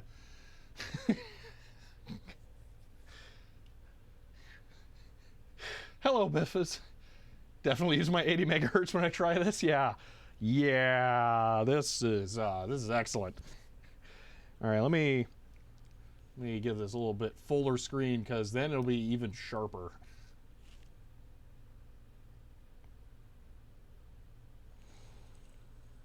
Oh, the other thing about this that's really fun is where is it? You can light up the scale as well. Yeah, this must not be, I have two of these. This must not be the one that I thought had the issue. One of these has a slightly fuzzy input. This one is perfect. Holy moly. I want to make this as full screen as possible.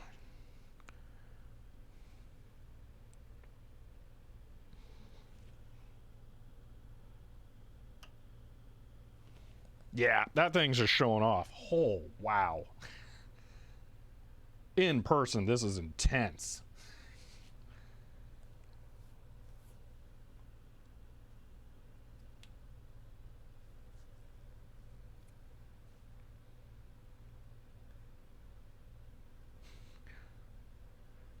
Wow, okay. I'm going to try and turn down the intensity a little bit. Okay, that pot is dirty. The lower the intensity, the sharper the image will be. Oh my gosh, that's so impressive. Whoa.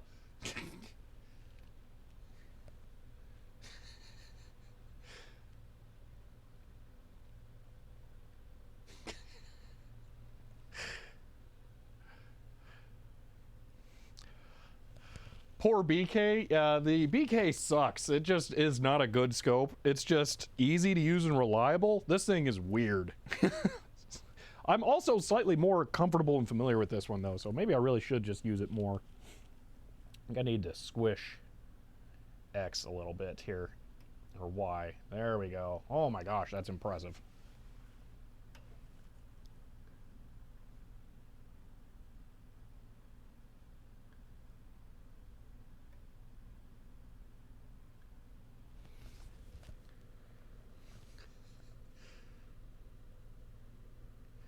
Yeah, Scarlet Swordfish, this is oscilloscope music. I'm using it as like a test for my camera because this is the kind of thing I could not show before with a GoPro like I was using.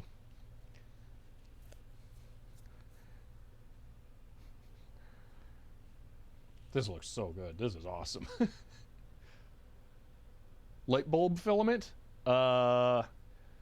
Oh, you want to see an actual light bulb? That is something I could show. I don't have that. The closest I got right now is I can turn on the scale here. Oh, I just changed the intensity. That was it. No, I wanted this. That's it. Yeah, but that doesn't really show up that well. Oh, the double spiral. You're saying that's what it is. Okay. See. Okay, so that was actually max.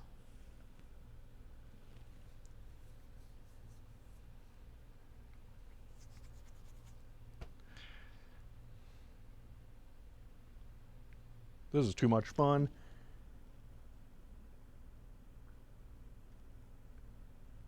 I think I need to squish it in just a little bit here.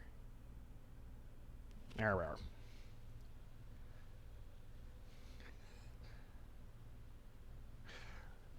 Is there one of these I should play again? I feel like blocks again here would be really impressive now that we can actually see some stuff. And I'm going to zoom in or skip in a bit here.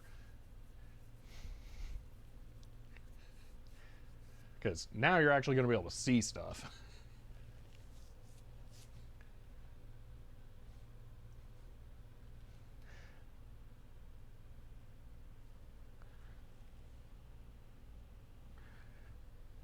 I'm going to actually...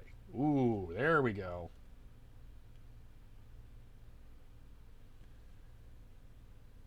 Oh, that's fantastic.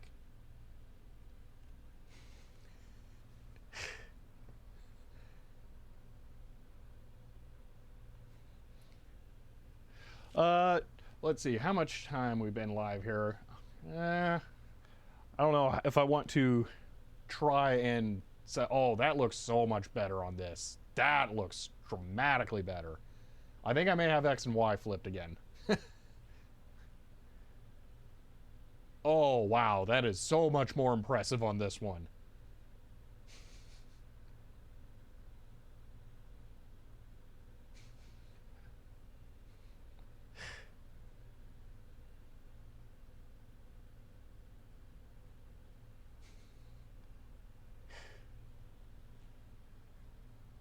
Yeah, Scarlet Swordfish, if you're new, I'll show you, this is what this is running on. This is an oscilloscope from the 70s, a Tech 465, and I'm running the audio into it from a music player. That's what's generating the sound. I can click pause on here and have it stop and then keep it going. So yeah, X should be left channel, right should be white, yeah. See, why didn't I know about this when I was in high school? Because this was really hard to do before computers made generating images like this trivial. Trigger knob is broken. Yeah, it's bent. It's not broken. It still works. So there's that, but yeah, I haven't had the fortitude to try and bend it yet. One of these days. Generally, this thing is really hard to work on. The other thing is that the set screw is on the side that's bent in, so it's really hard to get off. The other thing is, I've messed with this before. The set screw on the VAR knob, I have not been able to remove. Because I've tried to open one of these. It's really hard to work on. So, oh yeah. This thing was last calibrated in May of 1985. And one of the cool things is I let that run. I've been meaning to do a video on this thing for like literally half a decade now, I think. It's kind of ridiculous. But I have everything. Like, not only do I have the manual, which is just in there, here's the, I thought this was the service, yeah, this is the service manual. Oh my gosh, it's really moldy, holy moly, how did I not know that? But yeah, so this is, keep it working. So they're audio tracks specifically composed for oscilloscopes. Yes, they're audio tracks specifically for oscilloscopes. So the other one I have, which is it in storage or is it behind stuff? I think it might be in storage. Has the manual in there to go along with this. Time to archive it? I think it's already been done. I don't think that one needs to be done. Yeah, Scarlet Swordfish, I can show you what regular audio looks like. It is not as impressive. So here is music from The Legend of Zelda Breath of the Wild on here. And this is pretty much what any music is going to look like. It's just going to look like a, you know, ball of string that's fighting itself. Because there's no real pattern to it, generally. So, see, what does the audio soundtrack sound like? Just bleeps? It's, yeah. Here's what I'll do. I'll play a little bit of it, but not a lot. How can I input this? If I do this and this. All right, let me put on, I think I've got headphones here that allow me to hear this too, so that I know what and how much I'm playing. Just give me a moment. I need my, do I put an 8-inch audio adapter somewhere? Give me a moment. I'm trying to figure out where I put a thing.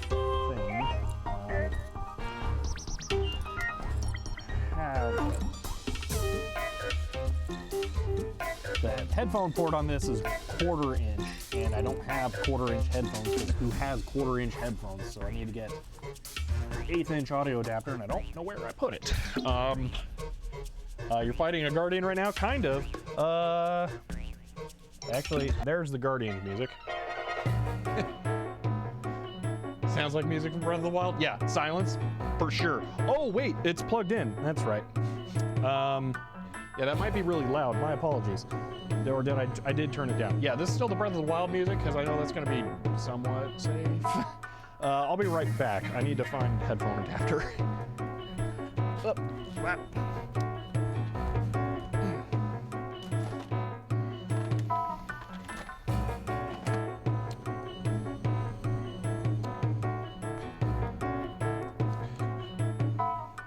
Okay, headphone adapter acquired.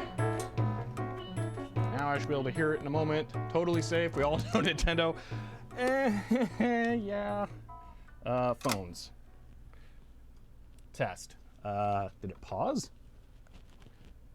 Oh no, it was the end of the track. Okay, I got in here just in time to miss it. All right, so I will briefly play some of the Gyro Beam Fenderson music. So here is Blocks. All right. Unfortunately, I can't do both things at. Well, you know what? Give me a moment. I'm gonna turn this down so we don't get the wrath of Nintendo.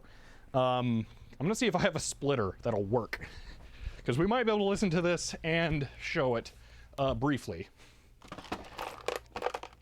That's a splitter. Okay, so let's try this. Oh, I'm gonna need another RCA cable. I will be right back. Oh. Am I gonna have one of these handy? I remember now, all of these have disappeared on me for some reason. So maybe one of these with that. Oh, excuse me.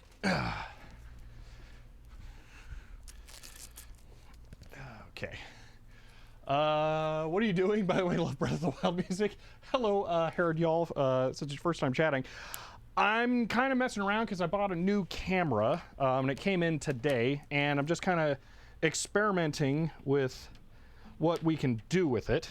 So right now I'm going to demonstrate what oscilloscope music sounds and looks like at the same time, hopefully, here. So if I do this, now I can put these on, and I will run that. Okay, we have video. Now here's what sound is.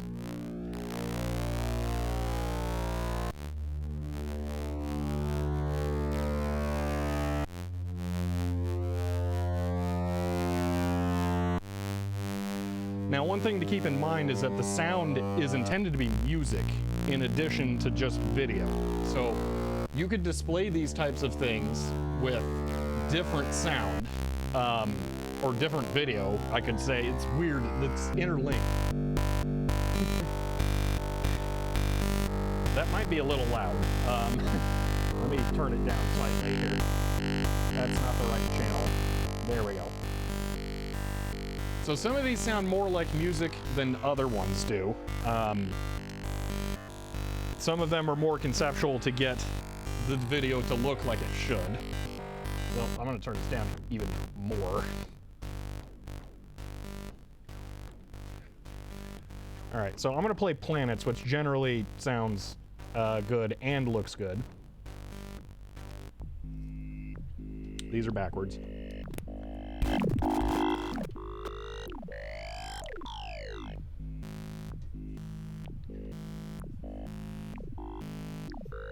Videos just sound with extra steps, yeah.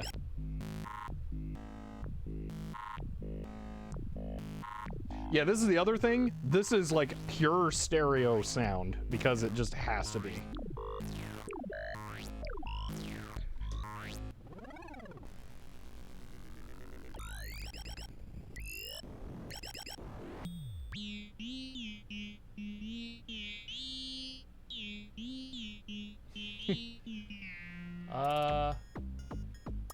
Yeah, this one works really well.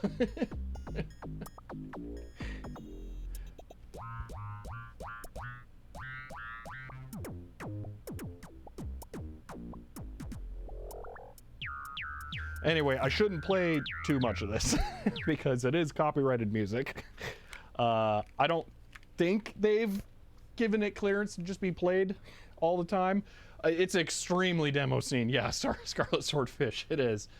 Yeah, so wouldn't recommend the demo I mentioned earlier. I'm not sure what that is, Chipmunk UK. I don't have a super easy way of playing that. I could try and play it from the laptop, but it would be the laptop audio is kind of broken.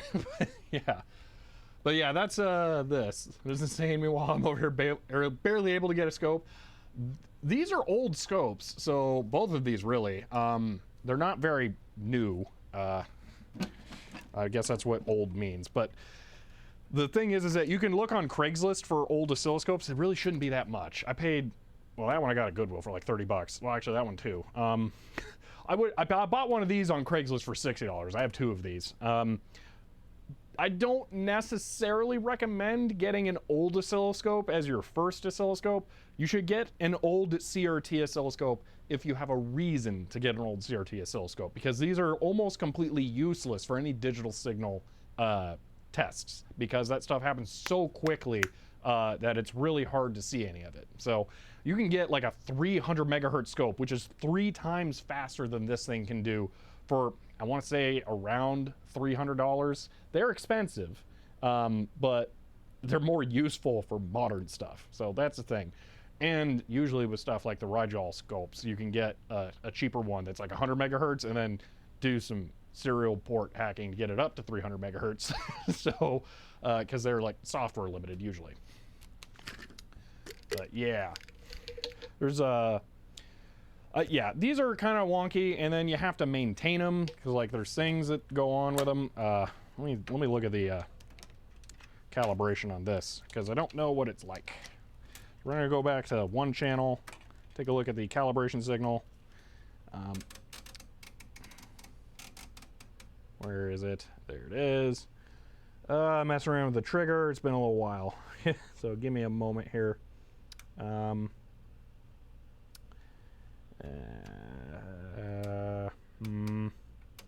Actually, I should lock these back. Trigger, normal, DC, bingo. There we go.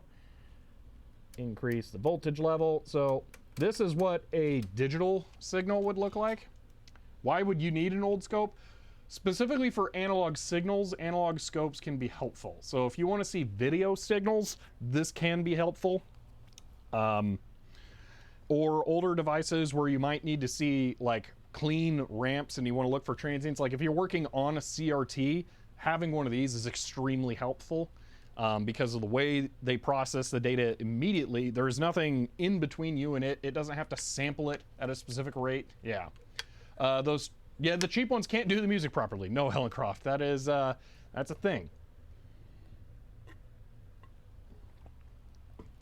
I think they can do X, Y, but they don't have it's the immediacy, the sample rate of these things. That's why they're good for very particular things. But when you get into here to like a digital thing, you're gonna see, well, actually, man, that is super duper clean. Holy moly. Okay, this thing's in great shape. Dang, all right. I like this scope a whole lot. How did I not realize this one was doing so good?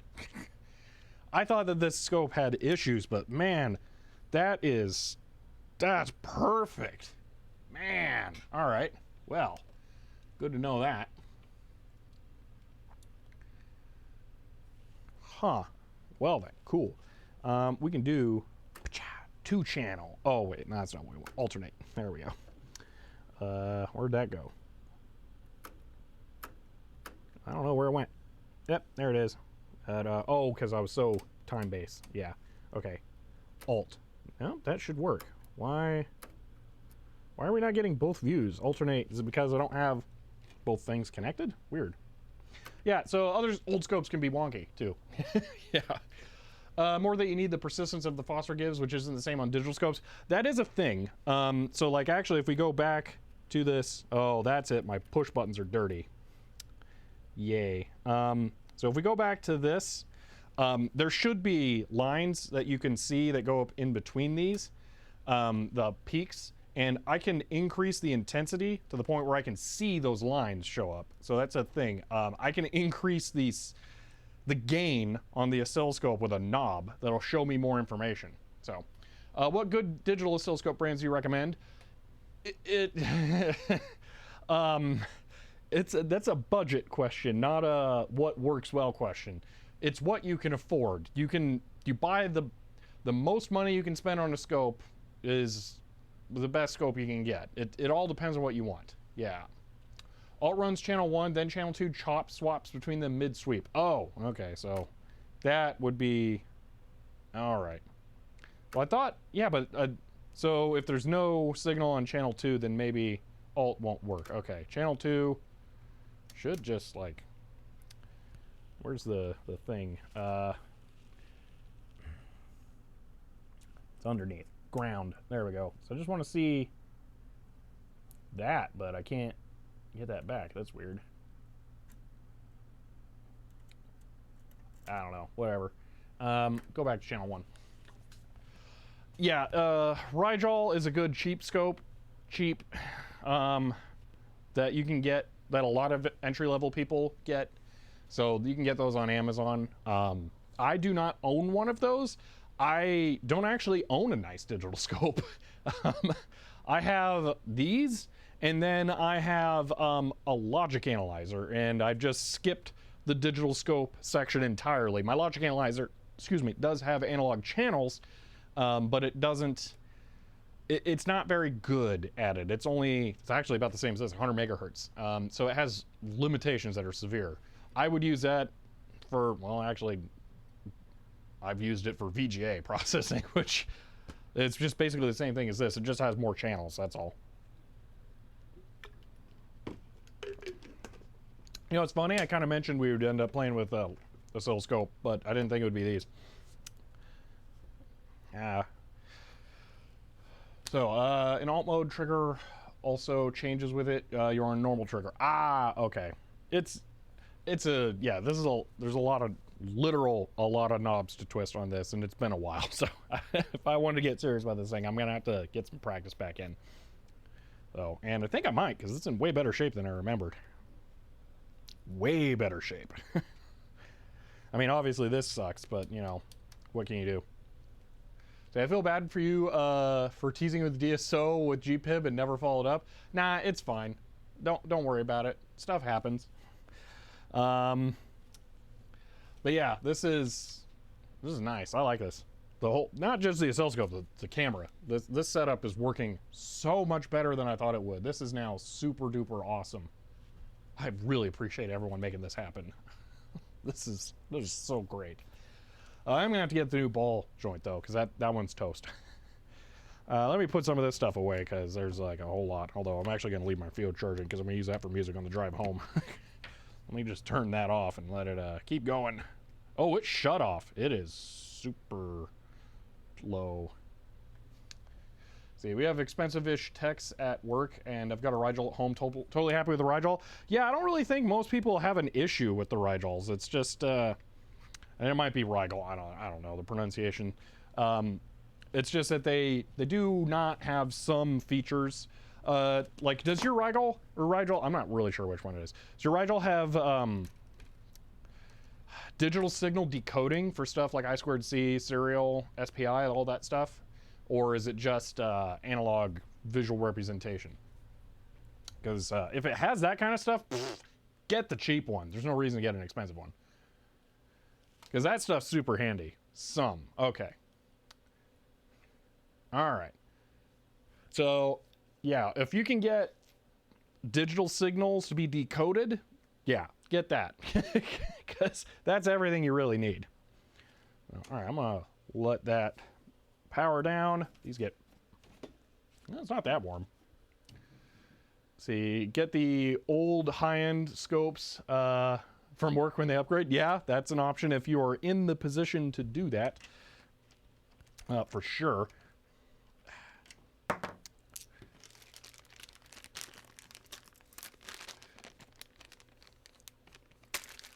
See, RS232, I2C SPI, and a bunch of others I'll never use. That's excellent then. That's pretty much, I mean, yeah, those three, that gets you everything you need. I think my HP 16500C can do that, but it's really weird to figure out how the symbol utility works, so I have not figured that out yet myself. All right, I should put the, speaking of that thing, I need to put the clips back so I don't lose them. Because all that stuff's ridiculously expensive for some stupid reason.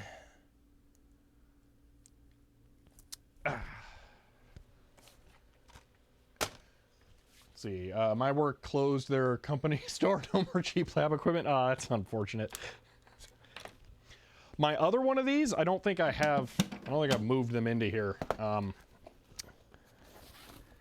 No, I didn't. I do have the manual though for it. They came with original tech probes, and these are slightly special probes. I forget exactly what it is. I think the 10x magnification, it might be, is a function of the probe itself, and or no, there's something else. What is it? Oh, yeah, now I know. If I turn this back on, you can see this indicator bulb right there. There's a second one right there, and I think it's only the original tech probes have whatever the magic communication is over the BNC connector to light that up correctly. I think that's what it is. But there's something weird about the original ones with this. And I do have a pair of them, but they're with the other one that I guess is the one that's in worse condition. See, I only have a HP 16500B. That's not bad. I bought it because of you with a scope unit in it, but it's a bit complicated. Yeah, they're really complicated. That's why I have been relying on the BK Precision. It's, you turn it on, you fiddle some knobs, and then it works. So, I think is just a pin that contacts the ring to ground. Is that it? Because that would make sense too. I don't remember. I swear there was something weird about the original tech probes though. See, the probes have a little resistor to ground that touches the ring, and that's how they know the probe type. So in that case, would these work? So this is yellow. Power. No.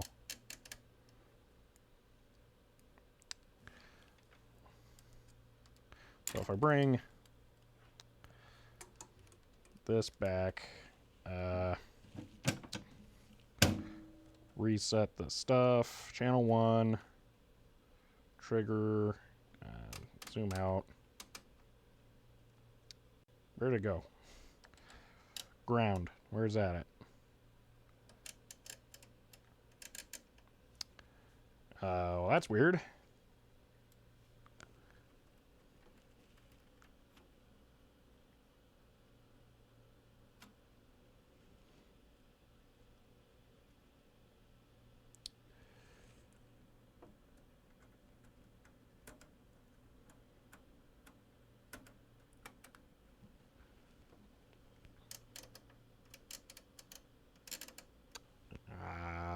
I don't know what is going on here now. It's weird. See, do those have the extra pin? I don't think so. No. Yeah. Yeah, okay, so you guys, you know what I'm talking about then. Okay, because yeah, I don't think this will do it correctly. But yeah, I'm not sure why it's not... There's something funky going on with that. What? Channel 1...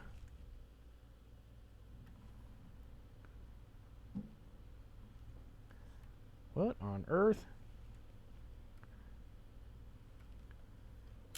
Why can't I get a correct signal at all, though?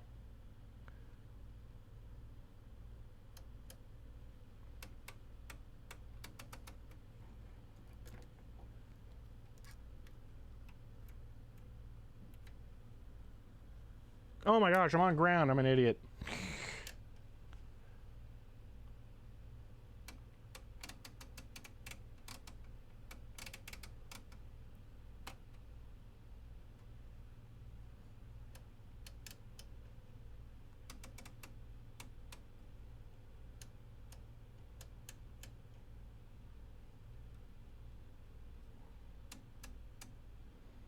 Okay, now if I set that, yeah, it doesn't change it. That's the problem. So it actually does something, but the change is not relayed to the scope correctly. That's what it is. Okay, so that's all it is. Okay. Wow, 1X Pros, they have terrible bandwidth. I don't know, that's all stuff I have not had that much experience with.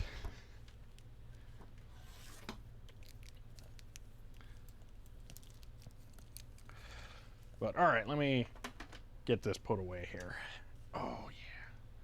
Oh man, and with the road, this can still go up pretty high. That was gonna be a problem. So I really thought I was gonna have to put this camera on that mount where that Nikon is, and that's why I bought this plate, because I thought that this wouldn't be able to stay on here.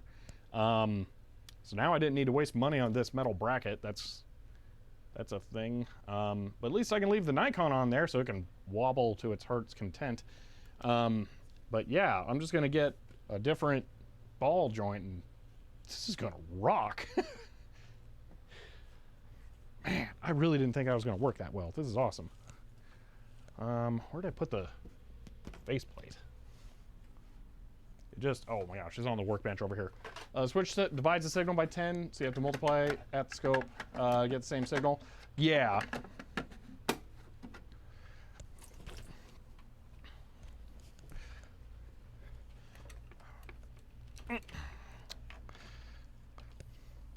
I might do a stream where we mess around with the Z-axis on this, though, with the Xerox, because that would be kind of awesome. Although, maybe I should wait until we find some kind of operating system, because there's going to be nothing to do. It's going to be like 3 seconds of going, ooh, that was cool, and then we'll be done again. There'll be nothing to check out. So as much as I want to, kind of pointless for now.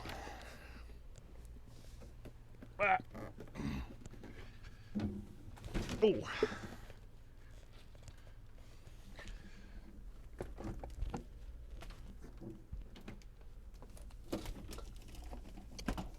Wow. All right, that's back. That can, man, that's gonna have to go somewhere. Get it unplugged for now. I'll just put it aside. I think that's where it's been staying for now, just kind of out and about because I've been using it, but I don't really need to now. Oh man, it's so nice having a good camera over here. What's something else we could mess with? Real short, because we're getting up onto 4-hour mark, and then I'm going to call it because we don't have a lot going on. Look at it. That water bottle, even that looks good. It's just nice green. Yeah, that works well. I'm having too much fun. This is a good time. I want to get something that lights. Let me just poke around real quick like. I just want to see if I can find something slightly interesting that might... Ooh, hello. This might be difficult to see in person. Do I have the right stuff for it, though? It's going to be difficult to open. I don't want to do that. It was a TI speaking math. Calculators, so yes! Okay, I got it. I got it. We're going to do my Sharp Compet. I think it's a V245. I haven't really shown a lot. So let's take a look at this thing. It's kind of awesome. I had to make a custom power cable because I don't have the correct one.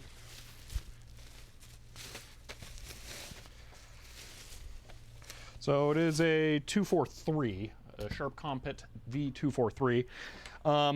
This is not a Nixie tube calculator. This is a Panaplex calculator, which is almost as cool, but just a little different. So what I've done to power this thing is I've taken a figure 8 cable and I cut it in half because the power connector for it is really dumb, and I don't have it. So it's a grounded power connector, but it's weirdly shaped, so I don't have that. So I've just made a cable, kind of. But if I power this thing up here, let me make sure focus is looking good. Oh man, yeah, that's nice. Boom. Oh yeah, look at that. So this is another magnetic reed switch keyboard. Oh yeah, look at those glorious digits. It's not... iSalon, you find me an LED calculator. They do not exist as desktop calculators. I've never found one, and I've been trying to find one. Yeah, there's you a Panaplex display. That is gas plasma, not vacuum fluorescent. It's a thing. Oh, JJDB 210, thank you for the raid. And I'm sad that means I missed your stream. But yeah, this is, oh my gosh, the 4 on this thing is amazing. I hope your stream went well, JJ. But yeah, this thing is, it is a beast. Father's Day at all? That's a nice display. Yeah, Father's Day, that makes sense. Yeah, so the display on this, I don't know if you caught that. This is a gas plasma Panaplex display for this calculator. So it predates VFD taking over the world for calculator displays. And it's basically a 7-segment version of a Nixie tube. So it's a flat panel that uses gas, like I think is like hadron in there. Halon, I forget what it is, but yeah. So 14 digits of precision. Yes, it is actually. And this is one of the weird calculators where you set the number of floating points that you want on the calculator. So I have it set to 4 right now. So if we do say like well, hold on, clear entry 21 divided by 7, that was wrong. 21, or no, 7 divided by 3. Let's do. We have 0 points of precision because I'm also rounding down. That's right. That right there is set to round down. I just auto exposed. Whoops. Let's fix that. This is my first stream with a new camera, so I'm trying to figure this out. Sorry. Okay. Yeah, there we go. So let's say 7 divided by 3. That is 4 points of precision. Okay. So now I'm going to set it to 13 points of precision. 7 divided by 3, and oh, is it a little dirty? 7 divided by 3. Oh, come on. Let me try it again. 7 divided by 3. That was 6 points. So 13 is apparently not working quite as well. But you can see how you do change it. So I'll try 1 here. 7 divided by 3. There we are. Come on, give me that 13. I want to see it. It just does not want to work. Unfortunately, I have opened this thing. There is, let's see, is that actually changing how the 2's complement floating point math happens? It probably is. I'm not sure. Or is it not a data type and it's 100% accurate? I don't know exactly how the CPU processes the stuff in here. I haven't gotten to that point on it.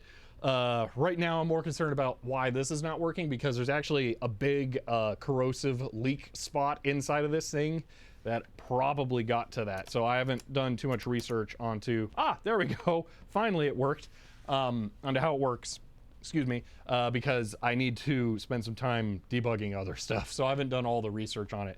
But it was kind of a common thing at the time for calculators to have a floating point selection on it. I actually have way back there, you'll see the calculator right there. That is a discrete transistor logic calculator. So the CPU is just a bunch of transistors. Although they have been somewhat, they're semi-integrated ICs, I would call it. They have little groups of them.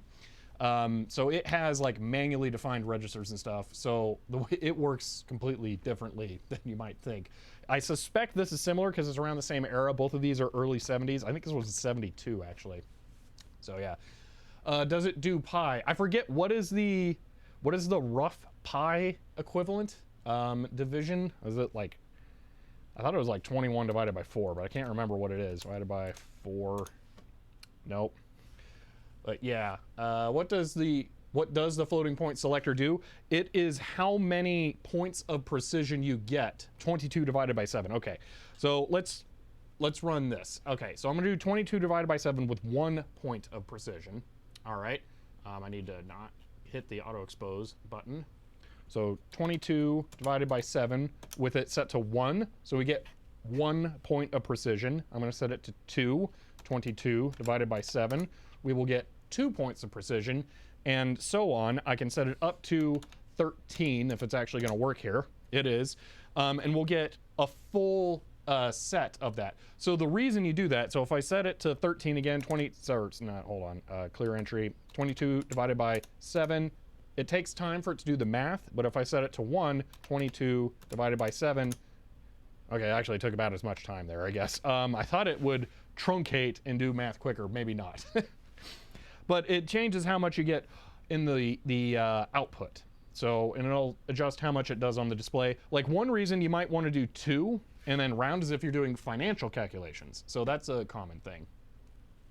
So you might want that for a reason. But yeah, there's so much amazing stuff about this calculator though. Like I mentioned, the key switches are magnetic read. So when you press them, you'll hear the faint little click of the read switch inside. It is awesome. What happens if the answer is more than 10 when it's at 13 points? Well, let's do 1, 2, 3. Oh, hold on, clear entry. 1, 2, 3. No, actually, hold on. Let's make it a lot bigger. 777 divided by 2 equals. Oh, well, that was easy. Hold on. 777 divided by 3 equals. Man, math is hard. Divided by 5. There we go. Nope, still not hard. All right, well. 2 divided by 3. So 22 divided by 3 is... Oh, was it 22 divided by 7? That was the... Okay. So let's do 2 divided by 7. Okay. So that would be 31. So let's set it up to 13. 2 divided by 7. And it truncates the decimal point precision. So there we go. That's what it does. I would have expected it to do that because these are the most significant bits or digits. So yeah. But yeah, this thing, really awesome. But yeah. Also, okay, so here's a thing that I find really confusing about this. We have 2 sets of controls for memory storage on this. So over here we have the traditional one. So if I do clear entry and we enter in 10. Oh, 0 key is not happy. Okay, well if we do mem plus, so we now have one stored, all right? So we can clear entry, all right? Then we could do memory recall. We can get our 10 back, and then we could do, you know, plus 1 equals 11. So we got that, all right? But what we can also do is we could say put in 15, and then we can put V in right there, and then I'm pretty sure we can clear entry and V out, and we can get that. It's another register, completely independent. Then we can do memory recall 10. I don't understand why there are 2 different ways on there of doing memory storage. That confuses me. This is really kind of hilariously easy to use. Like 8 VN, okay, clear, and then, oh, let me get that back. Boom, done. It's like this tiny joystick. It is. It really is. Like, look how much it sticks up. It's hilarious. It's just like, woo. It's kind of amazing. But I don't know why. That's the only control like that on there, and it's redundant. It's just weird. But it's part of the charm. What makes this thing cool? Does it have a manual? I did not get it with a manual. I don't remember. I got this several years ago now, and I don't remember what it looked like, or if the manual had been scanned when I went to it. So, but yeah, this thing, it needs some love. And I could spend some more time learning how to use it. It's definitely worth it. It's really, really sweet. It's one of my more favorite vintage calculators. It's also just super pretty. What model is it? It is a Sharp Compet 243V, or Compet. I'm not quite sure how you pronounce it. It's probably Compet, most likely. But, is it gonna tip? Hold on. There we are. Tighten that bolt on there. Yeah. Ah, there we are. Sort of.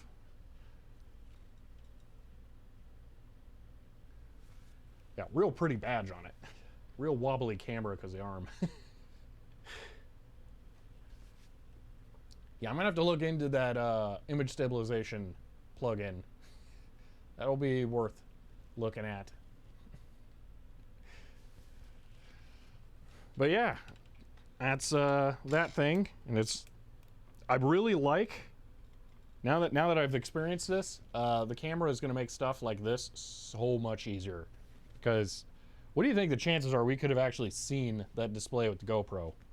And then I definitely wouldn't have had the ability to zoom in here and then get you a really nice tight shot of it. Like, look at that. That's, yes. Oh yeah, you can see the cathode grid. Ooh, yeah. That is nice.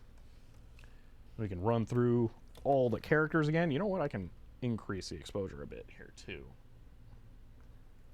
TOS, yeah. 1, 2, 3, 4, 5, 6, 7, 8, 9. Yeah, it's yeah, very sharp, yes. It's really awesome to have that level of flexibility now. Oh man.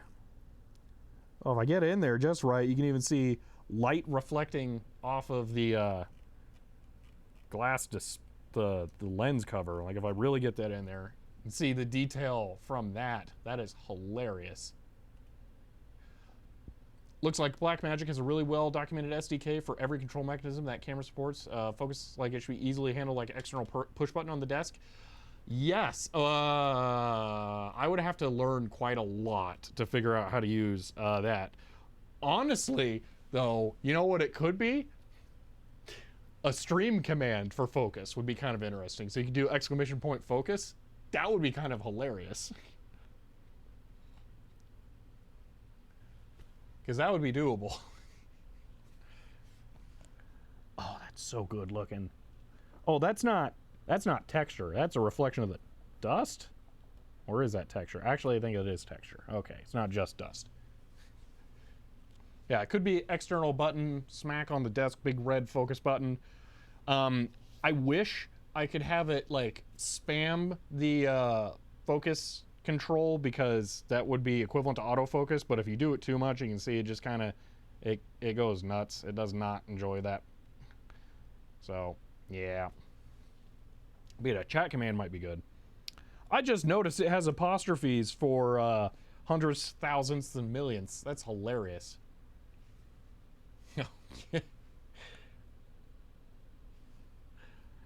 Yeah, that is cool.